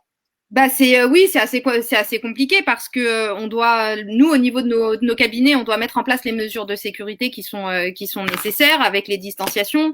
Donc là, c'est vrai que tous les cabinets n'ont pas réouvert. Ça commence petit à petit. Moi, je commence à recevoir des clients à partir de demain, mais voilà, je vais pas pouvoir les recevoir, oui, de façon. Vous travaillez samedi, Maître Maghrebi? Oui, je vais essayer de les recevoir. Donc là, il faut faire des heures sup, là, il faut travailler, là. Non, c'est pas ça, c'est que je me dis que le samedi, il y a moins de personnes dans les transports en commun, donc ce sera peut-être plus simple pour elles de se déplacer. Ouais, donc voilà, je préfère de fixer quelques rendez-vous le samedi et faire en sorte de pas les enchaîner comme on faisait avant. C'est-à-dire que quand on fixe un rendez-vous à 9h, on n'enchaînera pas le suivant à 10h, on va laisser un battement de 15 minutes pour avoir le temps de bien nettoyer, désinfecter et faire en sorte que les clients se croisent pas. Donc c'est vrai que c'est pas évident, mais bon, de toute façon, il n'y a pas le choix, on le fait. Et puis les tribunaux reprennent tout doucement. Donc on a les plannings là qui sont, les calendriers qui sont envoyés un petit peu au compte-gouttes. Donc ça reprend tout doucement, mais on n'est pas encore sur l'activité habituelle, quoi. Ouais, j'imagine. Farid. Oui. Là, Farid. Oui, je suis là. Voilà. Effectivement, on voit que ça a du mal à se remettre en place quand même tout cela, hein, cet exercice de déconfinement, que ce soit on parlait des tribunaux avec Besma Maghrebi ou des cabinets d'avocats, mais dans l'ensemble de la société, on voit que pour l'instant, s'il y a eu un avantage de tout cela, c'est le télétravail qui a explosé et a priori qui est bien apprécié et un outil bien utilisé et bien avantageux pour certaines entreprises. Oui, complètement. D'ailleurs, c'est marrant parce que les Français étaient toujours très réticents au télétravail. Je parle des Français, les entreprises en tout cas. Et là, finalement, la crise va forcer tout le monde de l'entreprise en tout cas à se réinventer, et notamment dans les conditions de travail. Bon, ce qu'il faut quand même rappeler, c'est que ça n'est pas donné à tout le monde. C'est-à-dire tous les métiers ne peuvent pas faire du télétravail. Donc, ça ne concerne pas forcément tout le monde. Ensuite, moi, je voulais une petite précision, puisqu'on a Maître Maghrebi. Les avocats vont faire partie du secteur d'activité qui va payer très cher, justement, la crise par rapport à la diminution des affaires, ou en tout cas la diminution de l'activité judiciaire au sens très large. Ils étaient déjà impactés par la nouvelle loi, notamment sur les retraites du gouvernement, si Maître Maghrebi probablement le dira, où en fait beaucoup d'entre eux, beaucoup de confrères à Maître Maghrebi, en fait se posaient la question, est-ce qu'il c'était toujours intéressant ou non de continuer à être avocat, hormis, je parle pour ceux qui ne plaident pas, parce qu'en fait, pour nos auditeurs, beaucoup d'avocats en fait ne plaident absolument pas. Donc du coup, beaucoup s'interrogeaient en se disant, mais en fait, peut-être qu'il faudra peut-être basculer dans le conseil, dans le consulting pur et simple. Économiquement, ça sera peut-être plus avantageux. En réalité, ça va s'accélérer parce qu'aujourd'hui, avec la crise, je pense que beaucoup de cabinets d'avocats, malheureusement… Oui, malheureusement, ne tiendront pas. Ouais, j'imagine, pour ce que vous voulez dire, Farid. Ouais. Tu partages, Besma ? Écoute, là c'est sûr que le projet de loi retraite a énormément impacté l'activité des cabinets d'avocats, parce qu'on était en grève depuis le 5 décembre. Donc au moment où on a été obligé de fermer nos cabinets, ça faisait déjà plusieurs semaines qu'on était quasi à l'arrêt. Donc il y a tous les petits cabinets qui de toute façon allaient être impactés par cette réforme et étaient voués à disparaître. Écoute, les circonstances ont fait que les choses vont s'accélérer et qu'il n'y aura pas besoin d'attendre l'entrée en vigueur de cette loi qui n'est pas encore votée d'ailleurs, enfin qui n'est pas encore entrée en vigueur, pour que les petites structures disparaissent. Il y a une enquête qui a été menée par le Conseil national des barreaux, et ils en sont arrivés à un résultat qui est assez catastrophique, puisque plus de 50% des avocats qui ont participé à cette enquête déclaraient fermer leur cabinet, ou en tout cas envisager de fermer leur cabinet. Donc oui, la situation est très inquiétante, dramatique. C'est vrai que grève plus Covid-19, vous n'avez pas beaucoup travaillé quand même, hein? Non, du tout. On n'a pas du tout travaillé. Et puis ce qu'il faut savoir aussi, c'est que les avocats, c'est des professions libérales. Donc, pour ceux qui sont pas salariés, là, en tout cas, quand il n'y a pas de travail, il n'y a pas de ressources. Il n'y a rien. Les cabinets sont fermés, il n'y a rien. Et moi, je voulais rajouter une chose, c'est que quand ces métiers-là, en fait, sont en difficulté, et donc il y en a un peu moins, les premiers à être impactés parmi les clients et parmi les victimes, justement, c'est les personnes les plus faibles. C'est notamment les gens qui n'ont pas les moyens, forcément, de faire appel. C'est la justice à deux vitesses qui… Exactement. C'est ce qu'il faut bien comprendre. Qui est mise en place. Et là, nous, c'est ce qu'on a essayé d'expliquer et qu'on dit et qu'on redit à chaque fois quand on avait des clients qui étaient pas contents qu'on fasse des demandes de renvoi ou qu'on n'aille pas plaider les dossiers. Ce qu'on leur disait, c'est que les premiers impactés, c'est vous, quand vous avez besoin d'un avocat à l'aide juridictionnelle. Mais où demain, un avocat pourra prendre un dossier à l'aide juridictionnelle où il va être payé 200 €, sur lesquels il va devoir payer la TVA, sur laquelle il va devoir payer 50% de charges pour bosser le dossier pendant 2-3 ans. Mais c'est juste impossible. Ne serait-ce qu'aller passer une journée au tribunal, je sais pas moi, un exemple, au tribunal de police pour se voir faire un virement de 80 €. Mais quel est l'avocat qui va accepter de faire ça quand derrière il a plus de 2000 ou 3000 € de charges à payer? C'est impossible. Exactement. Bon, voilà. Donc même avec la meilleure volonté du monde, les avocats ne pourront plus se permettre de le faire. Mais par contre, le gouvernement a un projet sous le chapeau qui sont censés nous sortir en décembre, qui est celui de créer des cabinets dédiés à l'aide juridictionnelle. Donc, ce sera des avocats, on n'a pas encore très bien les modalités. Alors, est-ce que ce sera des avocats salariés ou pas des avocats salariés? Mais en tout cas, il y aurait sur la place deux cabinets d'avocats qui géreraient tous les dossiers d'aide juridictionnelle. D'accord, ok. À l'américaine. J'en saurais plus, mais À l'américaine, ouais, c'est ça, c'est à l'américaine. C'est ça, c'est à en fait. l'américaine. Hein. Ouais. Parce qu'à l'américaine, en fait, ça existe déjà aux États-Unis, où des cabinets très spécifiques qui ont un statut particulier et qui font de la défense, notamment des petits plaignants, des gens qui n'ont pas forcément les moyens. C'est une justice à plusieurs vitesses, faut pas se mentir, qui est en train d'arriver malheureusement. Maître Maghrebi, pourriez-vous nous préparer pour lundi un petit sujet? oui, bien sûr. Bah, c'est ce que j'ai l'habitude de faire avec Parler Bah droit. oui, c'est pour ça. Avec plaisir. Bon, bah, Mais très bien. lequel? Par contre, en 10 minutes, ça va être compliqué. Hein. Non, mais vous allez faire un petit sujet rapide et puis on Il y verra avait, si il y avait une question pour Maître Maghrebi. Hein. Ah bon? Ah bah, Oui, faut le dire, j'ai mon vu, Philippe.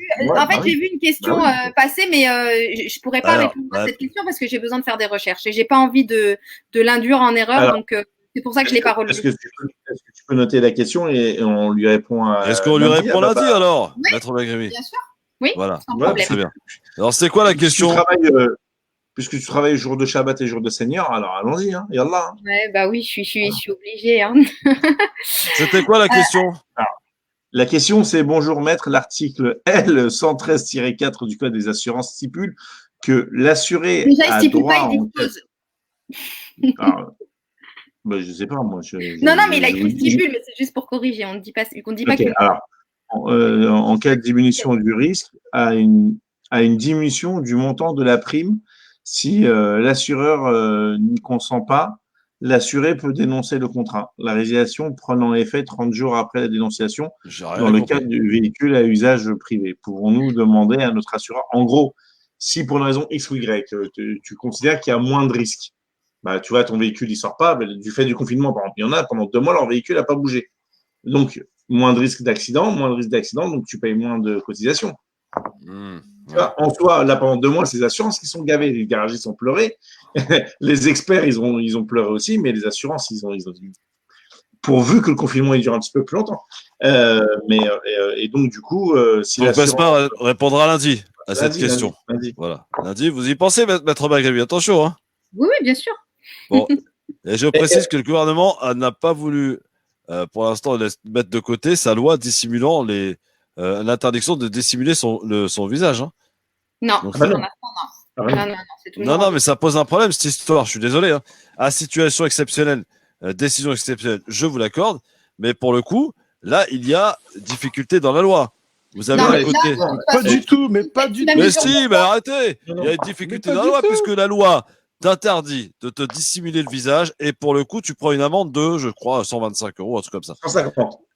Ouais, 150. Alors, par contre, on t'oblige à porter le masque dans les transports sous peine d'une amende de 135 €. Pardon, mais comment faire pour appliquer la loi là? Non, mais là, en fait, si tu veux, pour l'instant, en tout cas par rapport à ça, bon, il y a un débat, mais il y a le principe de la hiérarchie des normes qui s'impose. À savoir qu'on a une loi qui interdit de dissimuler le visage, et pour l'instant, la mesure qui prévoit de porter l'obligation de porter le masque, on sait pas exactement ce que c'est. Elle est pas du tout entrée en vigueur parce que la loi, il faut qu'on ait une loi. Dans les transports, c'est en vigueur, mais une loi d'habilitation, elle n'est pas arrivée encore, donc elle est contestable. Pour l'instant, juridiquement, celle qui fait foi et qui a le plus de force, c'est la loi qui interdit la dissimulation du visage. Donc, ça veut dire que si j'ai pas envie d'être dans l'illégalité, je ne porte pas de masque. C'est tout. Bah, disons que si tu portes pas de masque et que tu te fais condamner, tu as la possibilité de pouvoir contester. Donc, tu vois le bordel, Farid. Tu disais non. Bah si, c'est le bordel juridiquement. En fait, je pensais que tu faisais référence à une autre loi sur la dissimulation du visage. Je fais référence à celle de 2010, moi. Oui, c'est ça. Mais celle-ci, en fait, elle est déjà prévue, en fait. Parce que dans son article, il y a un des articles qui prévoit qu'en fait, il y a des raisons de santé ou des motifs professionnels. Donc, du coup, en fait, elle est déjà. C'est pour ça qu'en fait, elle n'est pas en contradiction. Ça, c'est contrairement à ce que les gens peuvent imaginer. La loi de 2010, en fait, elle prévoit déjà la possibilité d'offrir la possibilité de ne pas s'appliquer quand il y a des raisons sanitaires. Donc, du coup, en fait, pour moi, je ne vois pas la distinction. Effectivement, ça change tout. Christophe, vu que c'est un sujet qui t'intéresse tout particulièrement, parce que ça fait 2 fois que tu l'abordes, si tu veux, je peux essayer d'approfondir la question et parler de ça. Bien. Exactement. Je me souviens un peu de l'article. Ce sera plus. Voilà. Je me souviens plus de l'article, mais il y a un article qui le prévoit, en fait, pour les risques sanitaires. Non, mais pour ça, vous savez pourquoi j'aborde ce sujet? Parce que je me suis senti mal il y a 2 jours. je suis parti dans une administration française. Et effectivement, je n'avais pas de masque. J'en ai jamais mis. Voilà. Parce que j'ai respecté scrupuleusement le confinement. Je suis resté confiné en famille à la maison. Et je suis sorti pour la première fois dans une administration il y a 2 jours. Arrivé sans masque, j'avais l'impression d'être un pestiféré. Mais monsieur, vous n'avez pas de masque, c'est un scandale. Mais... Je dis, bah oui, d'abord, si vous auriez fait votre métier, c'est-à-dire votre service en tant que mairie, c'est d'avoir distribué des masques aux habitants, chose que vous n'avez pas fait. Vous l'avez fait dans des bureaux de vote où vous avez fait un score minable. On se demande pourquoi. Donc voilà, si vous voulez, je me suis senti tellement mal, je me suis dit, mais qu'est-ce qui se passe dans ce pays-là? D'ailleurs, que moi, aujourd'hui, je considère que j'ai pas besoin de masque. Et au-delà de ça, je ne supporte pas. Je vous dis honnêtement, j'ai mis pour la première fois de ma vie un masque. C'est insupportable. Hein. Vraiment, j'ai du mal à supporter. J'ai l'impression d'être oppressé. C'est étouffant. Enfin, c'est très compliqué. Je me mets à la place de ceux qui doivent le porter toute la journée au travail. Franchement, je vous accorde tout mon respect. C'est très compliqué, très difficile. J'ai pas cette patience, malheureusement. Et c'est pour ça que ce sujet me tient particulièrement à cœur. Christophe, si je peux me permettre, en fait, le masque, en fait, il est conseillé à le mettre pour ceux qui sont souffrants, en fait. Oui, en plus, ouais, bien sûr. En fait, les gens, bon, tout le monde le met. Après, tu peux l'être sans le savoir aussi, Farid. Et je suis complètement d'accord. C'est automatique. Il faut. Moi, je pense que malheureusement, c'est une nécessité aujourd'hui pour limiter, en tout cas, la propagation du virus. Maintenant, ce qui est ouf, c'est qu'en fait, les Asiatiques, eux, le mettent depuis maintenant plus de 10 ans, sans problème. En France, en fait, on n'a jamais voulu en entendre parler. Et là, d'un coup, tout le monde s'y met. Bon, c'est un peu bizarre. Cette question des masques, de toute manière, est pour moi un gros problème parce que tout le monde n'en a pas. Il y a des masques qui ne sont pas forcément aux normes. Il y a des masques qui coûtent affreusement cher aujourd'hui. Et si je ne dis pas de bêtises, apparemment, un masque a une durée de vie pour son efficacité de 4 heures, si je ne dis pas de bêtises. C'est ça, 4 Donc, ça suppose quand même, pour ceux qui travaillent, d'avoir au moins 2 masques dans la journée de travail, sans compter le fait de venir au travail, donc ça fait un 3e, le fait de repartir, ça fait un 4e, ça fait 4 masques potentiellement par personne pour les gens qui travaillent.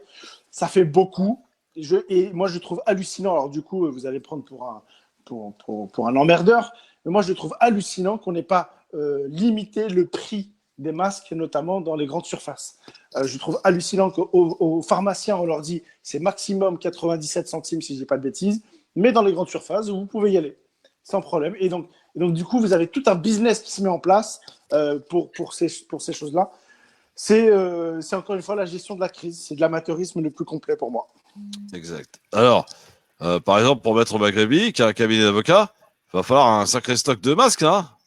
Il va falloir un sacré stock de masques, un sacré stock de gel, il va falloir un sacré stock de désinfectants. Ouais. Mais oui, et après, bon, bah, c'est normal, hein, c'est pour assurer la sécurité des clients, mais aussi notre sécurité à nous aussi, parce que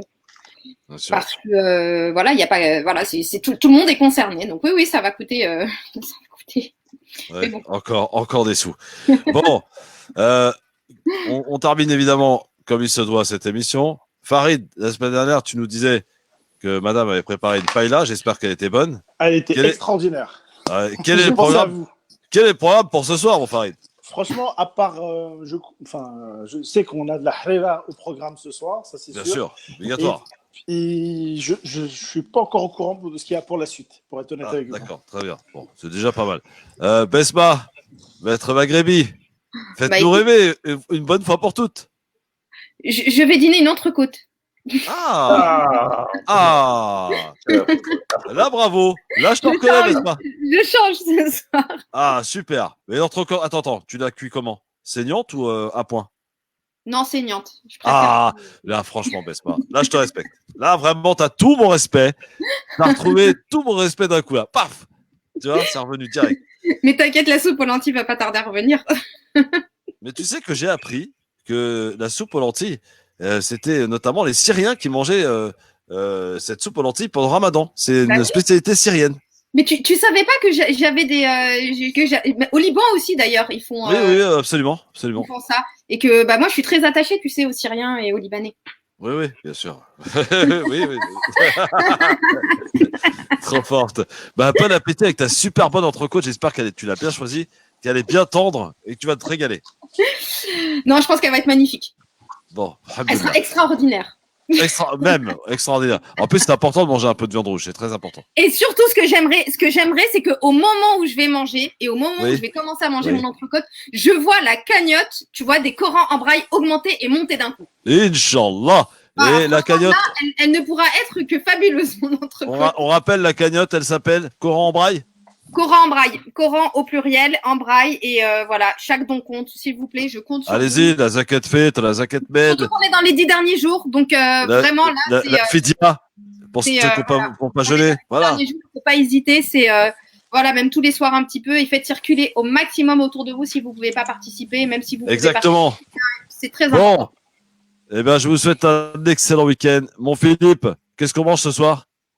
Yes. Ah, bah, tu sais que moi, je suis végétarien, donc il n'y aura pas d'entrecôte, tu sais, d'animaux qui ont été élevés en masse, comme ça, sans pouvoir voir le jour. Enfin, tu vois, ça n'existe pas. Non, je sais pas de me culpabiliser, mais moi, je suis Ouais, mais bon, quand même. Non, mais mes enfants, moi, ils mangent de la viande quand ils sont en âge de pouvoir faire leur choix, ils font leur choix. Laisser le libre choix, c'est super important chez nous.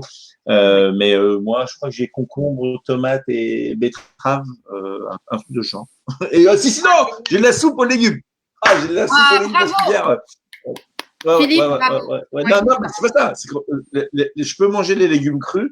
Les légumes cuits, hormis les haricots verts, les lentilles, etc., hormis certains, les flageolets, les haricots blancs, tu sais, les trucs qui te réveillent bien, il n'y a pas de souci. Les autres, j'ai un petit peu plus de soucis. Et donc, hier, je me suis fait une barquette de légumes à la vapeur parce que je suis en rééquilibrage alimentaire aussi. Quand j'ai ouvert, j'ai dit, c'est juste pas possible. Cette odeur m'a imprégné le cerveau et donc, par contre, je l'ai supporté. C'est joliment dit. Ouais, c'est bien, les légumes, c'est magnifique. On a un auditeur qui nous a laissé un message, Arsène, il dit, je ne mange rien, quelqu'un peut-il m'inviter? Bah, s'il a envie de manger des légumes, Philippe, hein. Bah, t'es bienvenu, marhaba. Non, ou même si t'es pas loin d'Orly, écoute, t'es le bienvenu à la maison. Mais chez nous, on gêne pas. Même si c'est à emporter, il a dit même si c'est à emporter. Comment ça, c'est emporté? Tu crois que t'es malade ou quoi? T'es dans un drive? Il a dit, je mange rien, quelqu'un peut-il m'inviter même si c'est à emporter? C'est quoi? C'est quelqu'un qui a des difficultés? C'est quoi? C'est Hassen. Bah, je sais pas, il s'appelle Hassen. Il vient de poster ça sur. Alors, Hassen, blague à part, je sais pas où tu es. Dis-nous où tu es. Et forcément, il y aura une demeure qui pourra t'accueillir ou t'offrir le repas. Rendez-vous demain soir pour la libre antenne, 22h sur France Maghreb 2, sur Christophe Le Grand Forum, pardon, avec Philippe Bouriaki. Non, pas demain. Ah bon, demain, non? Ah non, Shabbat, j'ai oublié. Shabbat, pas demain. Non, pas demain. Vraiment. Donc, très bien. Passez donc un bon week-end, mes amis. Farid, bon week-end. Besma, bon week-end avec lundi. Merci. Plein de projets et plein de nouveaux trucs. Tu te renseignes donc sur cette fameuse loi et sur la question de notre auditeur. D'accord? Ça marche, avec plaisir. Bon week-end à tout le monde. Bon week-end. Bon week-end à tous. Salut Philippe. Besma, ne coupe pas, j'ai une question pour toi juste après. Vas-y. Ciao tout le monde, bon week-end. Le Grand Forum avec Christophe Roux